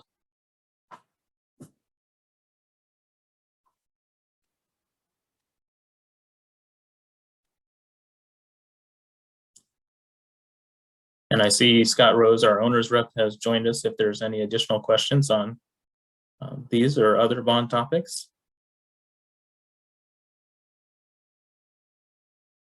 No, then I will turn it back over to Chair Solowski. Thank you so much. Director Shields. Yeah, just one more thing, please. And I don't know that Scott needs to answer it, but we will be coming up with a BOC Bond Oversight Committee report probably by, before the end of this school year, right? Will that include where it has been including all those charts and where all the money's been spent, which is like boggling to look at, but that would help us better understand where we are on those contingencies. And then just from what you said, Director Southerton, then I think we're going to need an update of what those below the line items were. Because in my mind, I'll tell you, it was athletics. If that is different, and this is a discussion of the board, not, it's a discussion of all of us. But I don't know other than athletics, because that's where my head was, what of those other things are, as you stated, other kind of needs in the buildings. I simply just don't know, because I haven't looked at those since we made the decision about 65 million plus the 7.9, et cetera. So I would need help understanding what other things would be funded with those contingency monies. And I'm going to assume BOC will help us with that as well, because they're the oversight to make sure we are doing what we said and keeping the promises to our community. So I would agree with you, Director Shields. Additionally, there is an opportunity to update our long-range facility planning documents after and including the work that's been done with the bond. So just new information that's been learned about district facilities over the last 2 years, as we've had contractors in our buildings, as we've had consultants on our roofs, as we've had people digging into our systems. There's been a lot of information gleaned from that. And so we are reaching out to our partners, DLR group, who engaged with the original long-range facility planning and the pre-bond work to look at updating that planning now with the new information to make sure none of that information is lost. We retain all that knowledge, and now we can have an opportunity to kind of help prioritize, you know, the additional need in the district, which I think will be helpful for the board to consider when looking at, and the bond oversight committee to consider when looking at additional projects for below the line or excess contingency funds.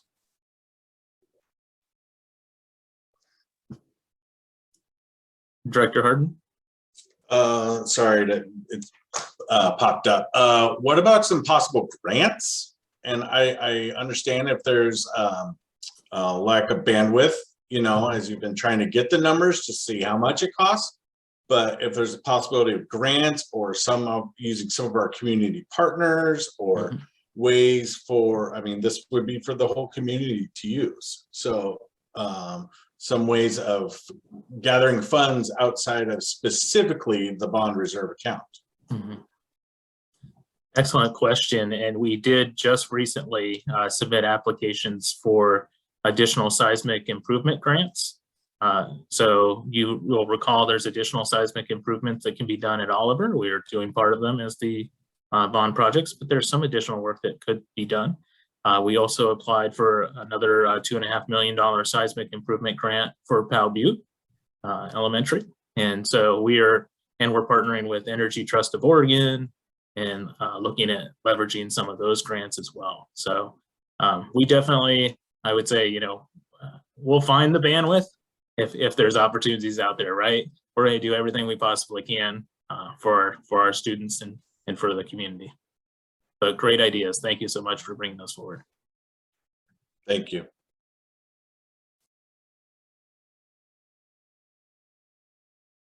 All right, I would like to recognize our time and potentially offer a break after we go through the union reports. Great. Then next. So sorry, defer back to you, Chair Solowski, after the administrative reports. Thank you. Yep. So next up is the CEA report. Is this one that James, you want to recognize, or shall I? Yeah, Great, thank you. Chair. Let's see here. Is Alicia Brown, CEA president here? She's here, and I will let her in. Thank you, Pam. Well, I'm trying to.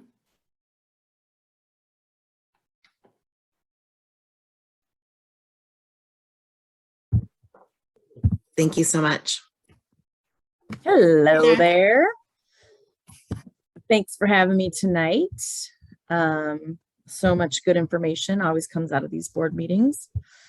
First of all, I wanted to start with acknowledging our classified staff for everything that they do since it's Classified Appreciation Week. You know, honestly, our schools could not run without our classified staff. I've been a special education EA in an elementary school, and I know how hard that work is, and just how much effort gets put into you know, the work that those folks do to connect with students and to, you know, make sure that everything's running smoothly, right? They're the ones that if there is a substitute in the classroom, they know what's going on. So they really, you know, and the secretaries and our food service workers and the bus drivers, like everybody in all of the job classifications, our schools would not be able to function and our district would not be able to function without all of you folks. So I do appreciate and thank everybody for their hard work. Also, thank you, Mari, for all that you've done at Centennial. Good luck to you and whatever's next. You know, good luck on your retirement, and I hope you get to have some fun and get some rest and do things that retired people get to do. I can't wait to be there myself one of these days. So congratulations to you, and you will be missed. And I'm also very happy for you. Just like one point of business, we did a mask survey with our members, and the question was, should Centennial continue to require masking as outlined in our current MOU? That would mean in our current MOU, it's masking indoors, outdoors,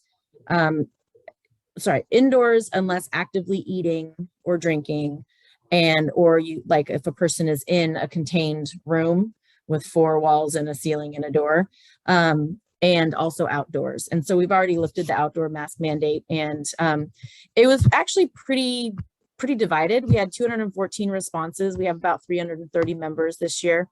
So it's pretty good responses. 44% said yes, keep it how it is, and 55.6 said no, don't keep it how it is. So the main comments that people had were, there was 121 comments that people put in because we gave an option for a comment. So it was like 35 people said keep masking as it is. 31 people said keep masks indoors but not outdoors. 31 people said no masks at all, and 24 people said optional, make it optional. So, I mean, it was pretty split and pretty even in all of the different areas, you know, and so yeah, so that was kind of the outcome of our masking survey. There wasn't necessarily a huge sway in either way or in any one direction. So I think people are just kind of all over the place in their thoughts about masking. Some considerations that people brought up were like keeping track of infection rates, the rise in there might be a rise in numbers after spring break. People wanted us to follow medical guidance, and then also looking at public opinion. If other districts around us drop the masking mandate or make it optional, then what is, you know, how's it going to look if we don't? And then there was folks that were like, I'm immunocompromised. Masking is really like, you know, making me feel protected. People have family members who are immunocompromised or can't get vaccinated if they're, you know, under a certain age. So there good feedback that we got. And then, but like I said, there was nothing that was specifically overwhelming in one way or the other. So I feel like people are pretty evenly, you know, distributed in their opinions and thoughts about masking. So, so yeah, there's that. And then we have a bargaining session tomorrow, our second full bargaining session. It will be a webinar, so people can join if they want to. We've sent out a link to our members, so folks can join on their duty-free lunch or before or after contract time. We will be scheduling out the rest of the year, and we're going to try to do some time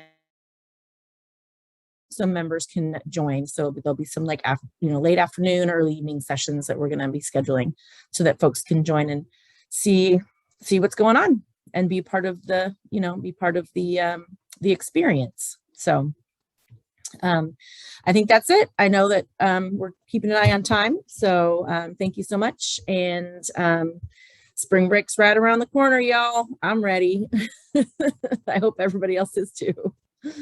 Thank you so much. Thank you so much. I hope you get some nice rest over spring break. I will. I'm not planning on doing anything. Lovely. Next up on our agenda is OSEA report. Christina Dell, the OSEA Vice President.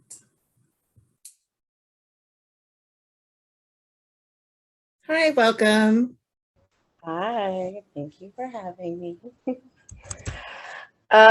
Thank you for your time this evening. I'm hoping that our classified staff throughout the district feel the love this week. In the buildings that chose to celebrate, the kind words, the posters, the treats do go a long way. And the sunshine we've gotten this week has totally helped. I do want to offer a struggle that I've heard so much about this last month as an effort to compensate our teachers for their willingness to cover for an EA absence. Teachers can now make their hourly wage and sub-rate pay. In some cases, this is triple the amount of the EA in the same room doing the same job. A few years ago, I came to the board asking for you to look at and truly address the pay inequities in this district. I'm here to tell you they haven't gotten any better. And it's really frustrating for our members who are at the bottom of our pay scale. Many have been on quite a roller coaster financially in the last few years, to work side by side and make so much less. When we have open positions, it's all hands on deck to make sure that our students have their needs met. At the end of the day, people are stretched thin and are happy just to make it through the day. For our teachers, they are compensated for their extra work. For our classified, it is other duties as assigned. I am asking you to please consider the message it sends to your classified staff when you continue to support one group monetarily and not the other. The word unfair has been said so many times when these conversations are held. The world is so much more expensive it is than even when we were just bargaining, and many of our people are living so close to the poverty line as it is. These financial stresses are weighing on our staff. When coupled with hard work not being rewarded in a fair manner, it really makes people feel unappreciated. As you have so eloquently spoke to earlier, our district really cannot function without our members and the hard work they do every day. Thank you again for designating this week as we take the time to recognize the work that they do.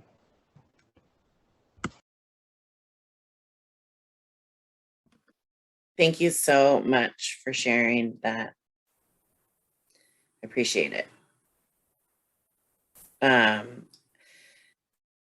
Superintendent Owens, what say we, 5-minute break? Is that enough to give people bathroom and water? Are we where we're at with time? What's our best? 5 minutes works for me if it works for the board. All right. I will see you all in 5 short minutes.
All right, welcome back, everyone.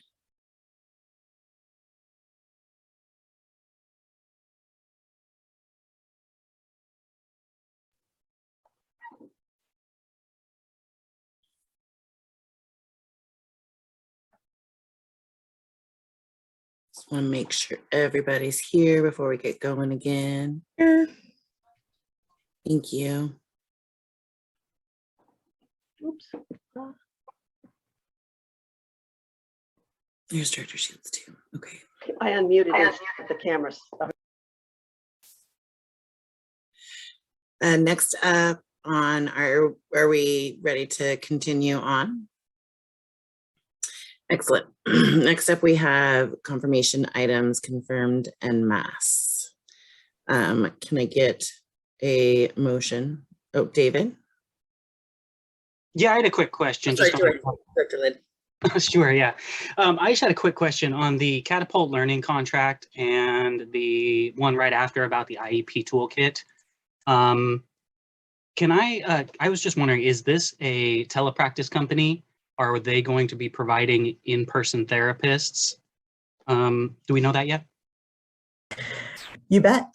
Catapult actually provides in-person services. That's one of the reasons why they were chosen. So our district has worked with Catapult for many, many years through title and EL services that have to be provided to other private schools, and Director Callahan could speak more to that piece. So this is specifically directed for students who are eligible for special education services. And we know during the 2 years of pandemic, many students did not do well with online services. So we looked for an organization that is able to provide on-site services. And so this will be for academic tutoring on-site in our buildings. And then the goal book is, did you have a question about that too, Director Lynn? I heard you name both of them. Well, I was just kind of wondering, I've heard a lot of developments towards doing kind of blanket telepractice where some students might get missed or just kind of thrown in to one kind of modality that doesn't serve, like you just said, doesn't serve their purposes. And I'm always aware of contractors. And I was wondering, especially since this is this isn't being bidded. And I know there's some companies local that do this kind of stuff. What's the unique set of things that they provide that couldn't be bidded around to a couple companies? So for Catapult or for Goldbook? Catapult. Catapult. Part of it is we are offering it because of the cost, even though we've been working with them currently, again, with past contracts. And then also something with them is that, as you had said, going with a contractor versus our own staff, I think many of the reports that have been shared is just the work that staff are doing right now needs all of their attention, and trying to provide additional resources and additional services such as recovery services, which are required by administrative rules. It's been really hard for us to get staff to help to support with that. So this is an organization that can help to do that. And so the way that they provide their service in set time, so they do cohort groups, they do 8 to 10 weeks. And so those are some unique features versus just having kind of one tutor work with different students. So they specialize in that way. Thank you. You bet.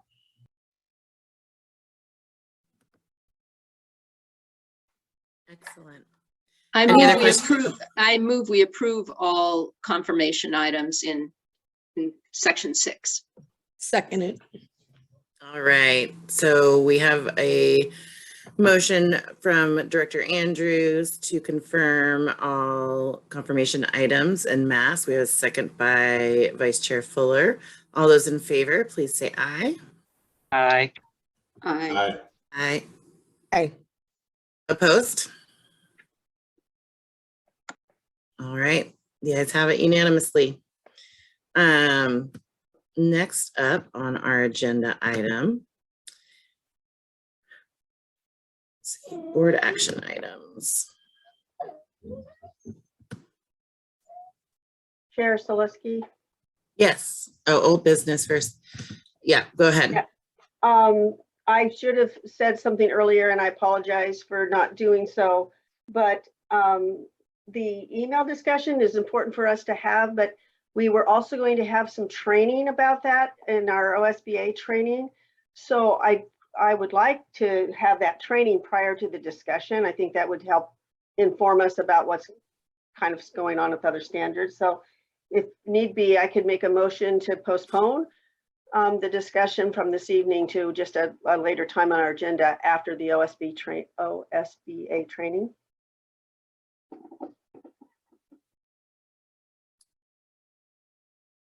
Do we have a second? Did you want a motion on that? Yeah, I guess protocol is because I didn't ask to change the agenda to begin with. So yeah, I guess I would like to make a motion to postpone 7.1.1 board email discussion until after our OSBA training on the same topic. I'll second that. Great. So do we have that scheduled yet? we do, I believe. Real quick, make sure that I'm doing things in my order here. So we have a motion to move that board email conversation until after our training. Is there anyone want to speak to that?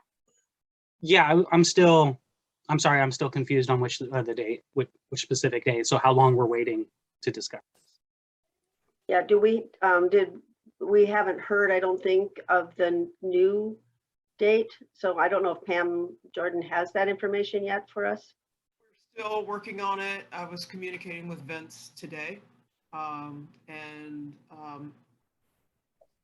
We're still trying to find a date. It looks like April. There may not be any openings, so we may have to push it out to May. We're working go on ahead, it. Jake.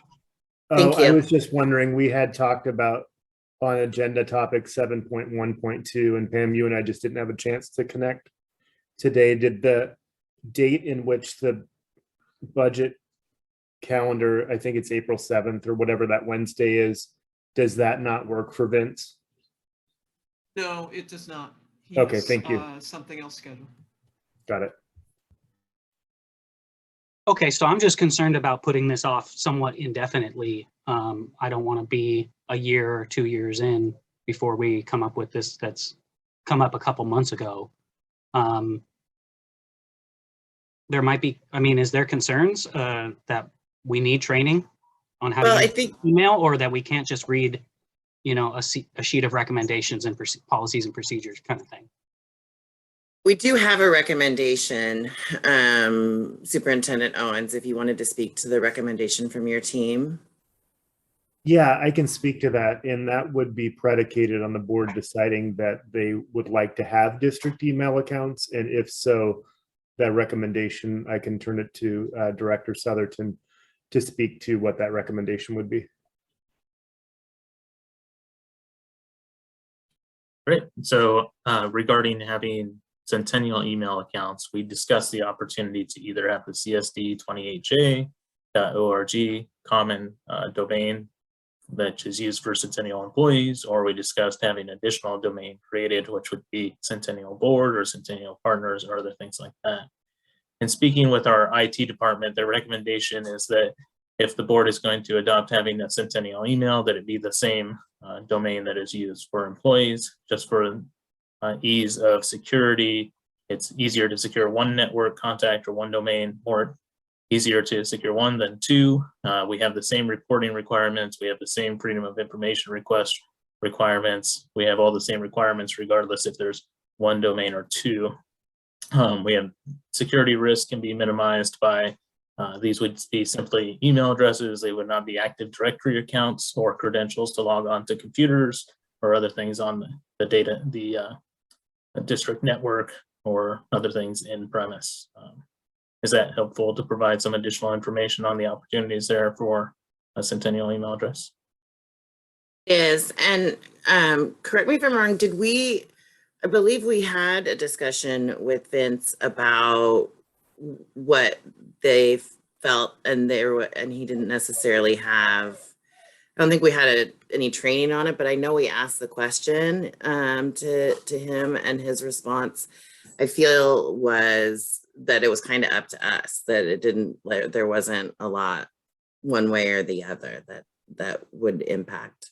Well, speaking to my motion, it's not just about, whether or not we have an email address, because if we do or we don't, it has ramifications.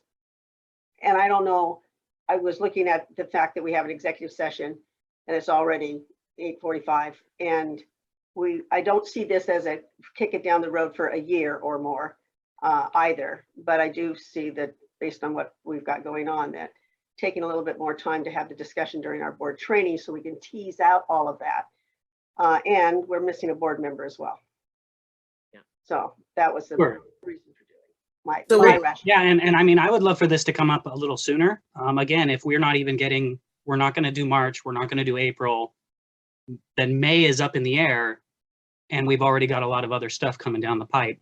I was pushing this originally, and I was originally suggesting for it to just be people who want it. People who feel they can do it responsibly and follow the policies and procedures. I don't see it. I don't need a training. And I mean, we'll go and we'll see what we learn, but I think we should just go forward with it. And if people don't want it, they could, or want to wait for the training, then they could make that individual decision. And that's a discussion point as well. So I think we just need to call for the question on the motion as it exists, whether we're going to continue the discussion tonight or not.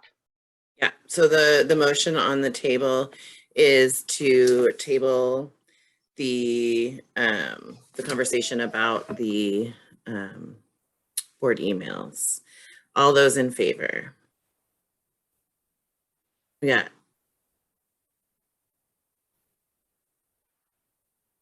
Three. All those opposed? Aye. Two. Or did you vote? Do I get a vote in this? No. The motion won't carry with 3, so either you're a yes or a no. Yeah, let's table it for one more time. And then I think that maybe because there's so much time between now and the next board meeting, we can have whatever conversations we need to have with each other too, to figure out what we need. Chair Solowski, can you tell me how people voted? I cannot see them all. Thank you. I'm sorry, what's that? He needs a count of the vote. Can you let me know how folks voted? Yes, it was 4-2. 4 was Director Hardin, Director Shields, Director Andrews, and Chair Solowski. Against was Vice Chair Fuller and Director Lynn.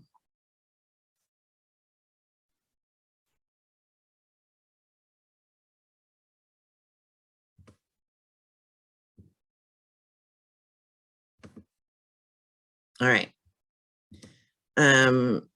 Next up is adjusting the budget calendar. Can I turn that over to you, Superintendent Owens? Yeah, absolutely. So our finance and budget department has been hard at work in developing the district's budget. There's some additional complicators this year with the shift to having K-5 instead of K-6 elementary schools, shifting to a 6-8 middle school, and then shifting also our boundaries as well. The additional piece is that we have had a senior accounting position open for about a year, and that has recently been filled. And so there's some bandwidth concerns with the budget department, as well as some of the complicators in terms of adjusting the budget to accommodate for the factors just described that warrant more time needed to produce the budget so that the budget committee has something of high quality to work with. And I have talked with Director Southerton, and he believes that more time is needed in order to accomplish that. And I'll let Director Southerton add any additional detail to that that may be helpful for the board's consideration. Thank you, Superintendent Owens. You described the the situation at hand, we are asking for an additional week so that we can have a document that is thoroughly vetted and prepared for the budget committee to fully consider and review. So we're asking for the first official meeting to move from April 6th to April 13th. That is a board meeting, scheduled board meeting day. We're proposing that the meeting occur between 5:30 and 6:30, and it is proposed that it be available in a hybrid format. So budget committee members could attend in person or attend virtually, as that is the first day that the board has said they would like to meet in person in the boardroom in the district office. Having the meeting from 5:30 to 6:30, it is thought that it would necessitate a break in between from 6:30 to 7, should board members wish to attend the budget committee virtually and still have time to travel to the district office to attend the board meeting in person. So it's proposed that the board meeting would start at 7 p.m. on that day.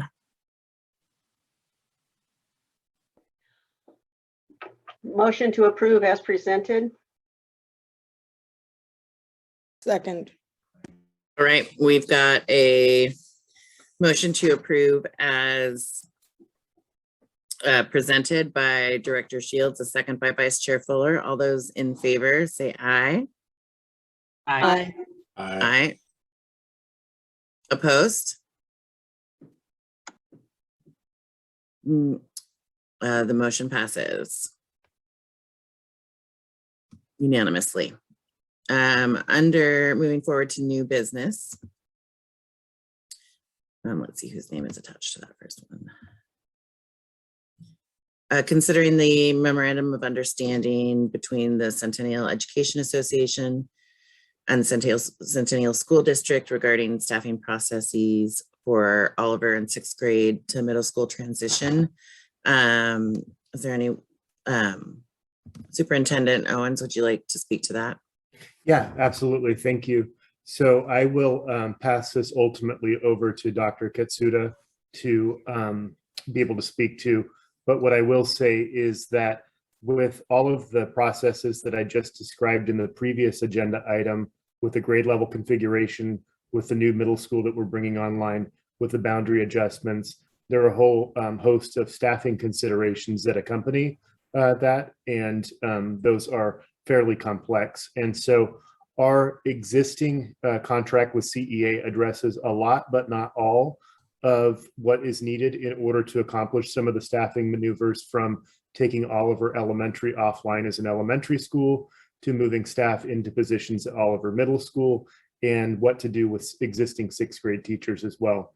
So we've had a good level of collaboration with with CEA member leadership on this topic, and without stealing any more of Dr. Katsuda's thunder, I'll go ahead and toss it over to her for further description as far as the collaboration and what we're bringing to you tonight for consideration.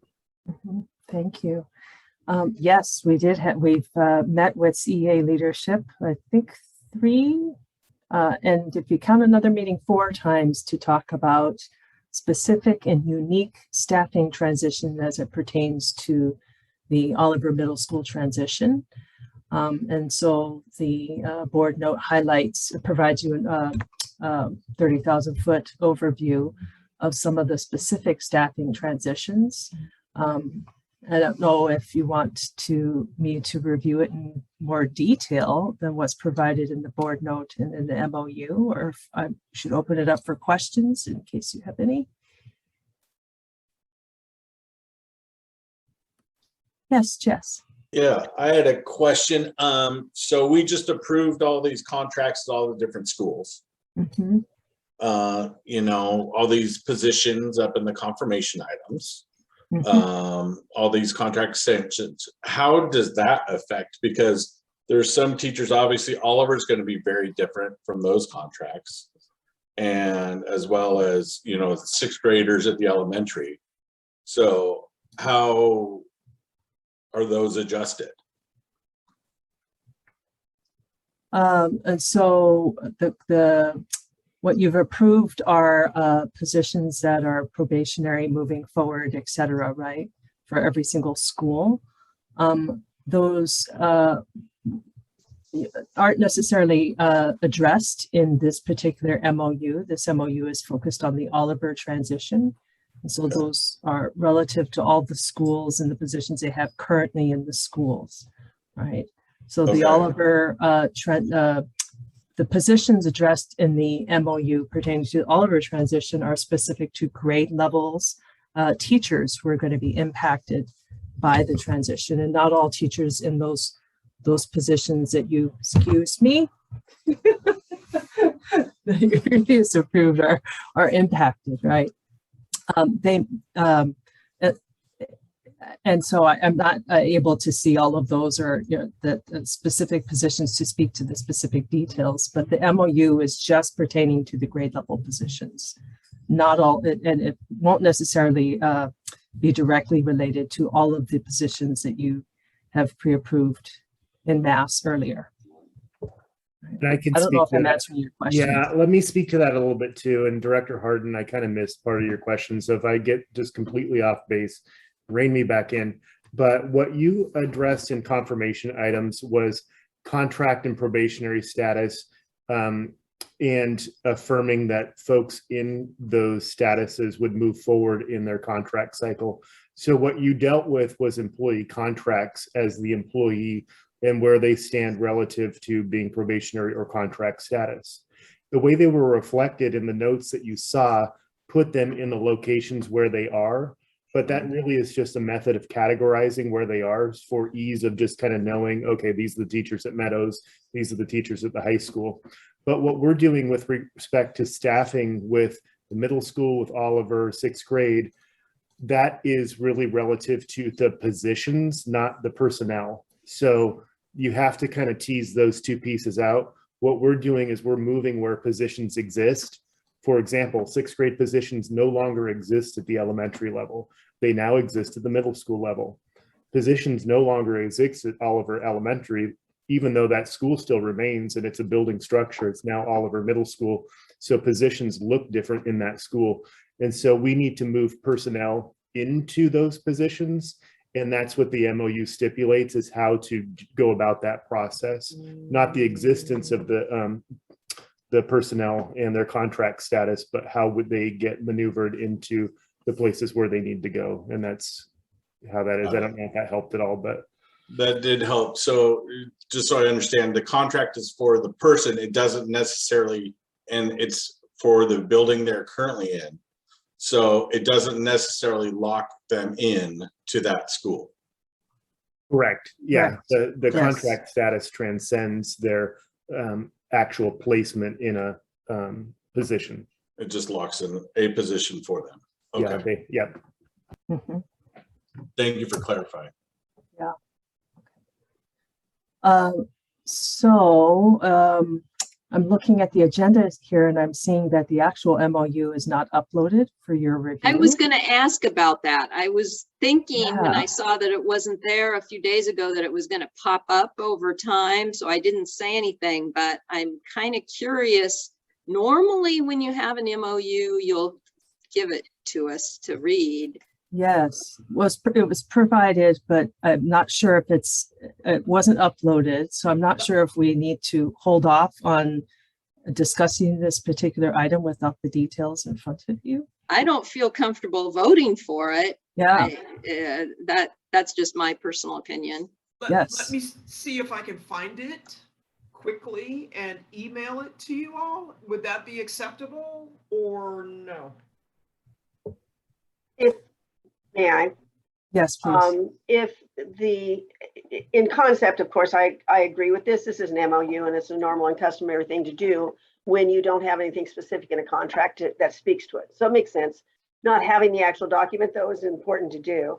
If we can have the document with the board note, then we would be able to place this on a confirmation item, possibly, because then we would be fully informed. Any board member can pull anything off of a confirmation item if they feel differently. But if we all had the opportunity to read the MOU, and then I am hearing that we would contact Tasha with our questions if we had any additional questions, so that we would be ready then to vote on it. Saying all of that, is there a challenge of waiting until our next meeting? because you guys are under a terrific timeline to try to get these processes taken care of. I have just emailed it to you. I'm sorry to step on your question. I thought I had uploaded it. I apologize. Do we want to take the time? I'm asking a time question. If you guys need it, and we as board members need to sit here for 5 minutes reviewing it because it's important for it to be done so you guys can do what you need to do, then That'd be let us. helpful. Mhm. Oh, okay. So, Yes. Chair Solowski, can you give us 5 minutes to check our stuff, check our emails and Yes. read? Absolutely. Thank you. I'm already seeing that this is the same document that's in the, it looks like the same document that's already in board. It's not the board book or not the, it's not the board note, excuse me. It is Oh. not the MOU itself. I have a board note. I don't believe I have an MOU. Or is that the MOU? Okay, all right. This is the MOU. I can share it with Apologies. board members momentarily.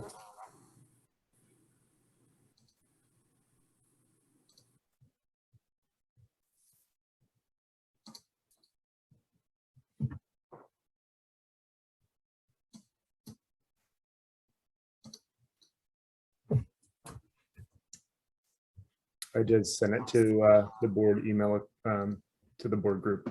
I've received it.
Pam, Jordan, are you able to upload that now that you have access to it to board books so the public can see it as well?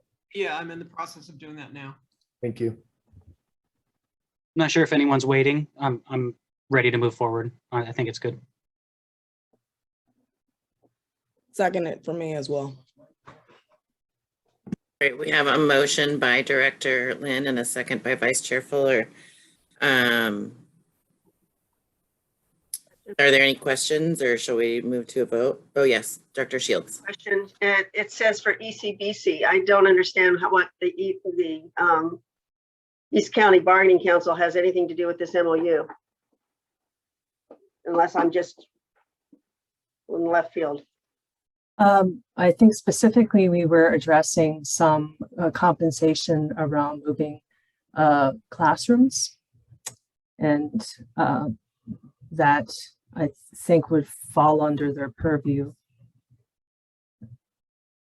So we we're moved it forward. If it didn't include that, we may not have necessarily had to process it through ECBC. But there's a section in there, section 3. Right. Compensation. Mm-hmm. So you're tying that to the contract? Compensation article, the contract? Yep. Okay. All right. Thank you for the clarification. Excellent. Sure, and I wanted to make sure everybody had plenty of time. I don't want to rush anybody.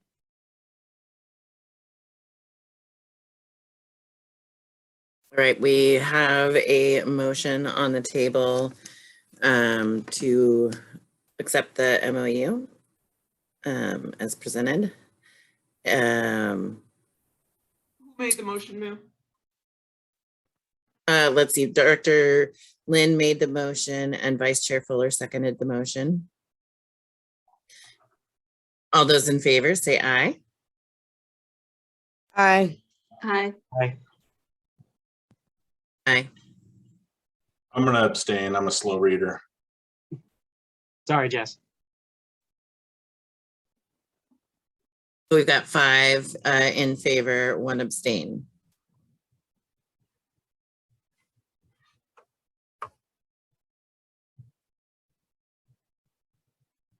And it passes. There's a process. Excellent. Next up, it does say student transfer recommendations. I wasn't sure if we were going to be talking about that today or if that was something that we had talked about doing next time. I'm curious where folks stand on that. Provided the recommendations in this meeting and that you're going to review and then forward that for decision in the next meeting. Great. Approval in the next meeting.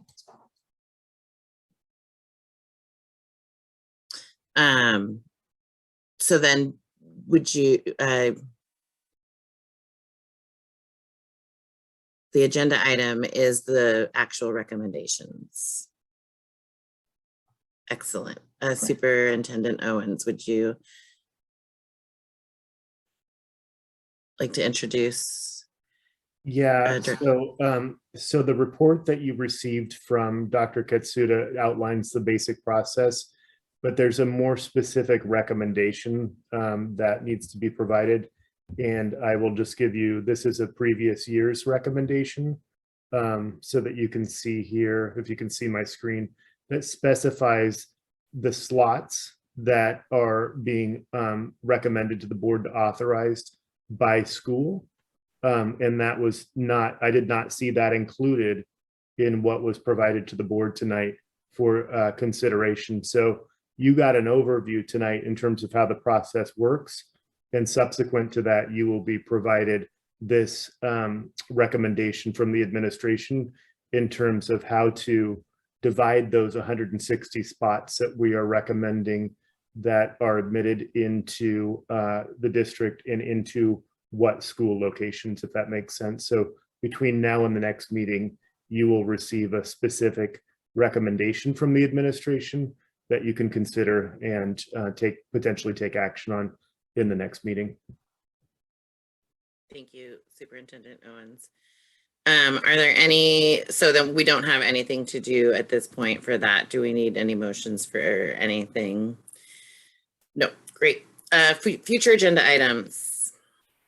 Anything? I know we've mentioned a few things here today that I've taken note of. I was curious if anybody else had things come up. Could you give us your list so that if there's something that you might, your list might be similar to the list I've been keeping? Yeah. Or do you want me just to list out the things I? Why don't you list yours? Because now I'm like, I was writing on different pages and then my daughter was writing on the pages. Totally get it. Not a problem. A discussion about the bond reserve fund, right? And board, OSBA board training dates, right? That we would get that information. And I'm going to say this in the long way and you guys say it in the shorter way, which is we mentioned the long-term facility plan and how it informed the bond. So where are we with the below the line items if there was additional monies from contingency, excuse me, from the bond contingency funds that have been set aside? And then the other, which kind of relates back to the board reserve fund, a training, if you will, Director Southerton, about what the pros and cons are about reserve funds to be set aside for specific use. You were helping us with a little bit of that understanding, but maybe some more things. And like can we set aside part of those for maintenance of this field that we know needs to be fields, maybe plural, that need to be maintained. I just don't know what the rules are. And I'd like to be better educated about rules. Anyway, those were Thank my you. thoughts. Thank you, Director Shields. Items I have in addition to that are a bond update. There will, and I don't know, Dr. Katsuda can think about when this is going to come up, but if not the next meeting, but in a future meeting coming up soon, school calendars for next year. The board also needs to consider the governing board meeting calendars for the next year as well, just because summer vacations come up soon. So the board wants to kind of think about your meeting schedule for next year. And then winter athlete recognition. Excellent. Thank you. And Chair Salowski, we will also have additional bond items at the next meeting available. So we have some security improvements that are out for bid currently. We have the non-bond project, but as discussed, the RFP for the athletic fields, which is coming in on the 16th. So we'll have a recommendation for the board on awarding design and engineering for that, as well as potentially a couple other additional ventilation and enhancements and mechanical improvements for the board to consider. So, Excellent. Thank you. One more item. Some kind of maybe pre-training or something about our new boardroom. We're going to be all together on the 13th, right? April 13th. And are we ready for that? Like, I know I have not picked up or maintained my computer, my district sponsored computer. And so, you know, I don't want our 13th coming in there going, what are we doing? I'd kind of like to know beforehand because I imagine the room looks quite a bit different from where I saw it 2 years ago. We're in the process of setting that up. Ooh, cool. Excellent.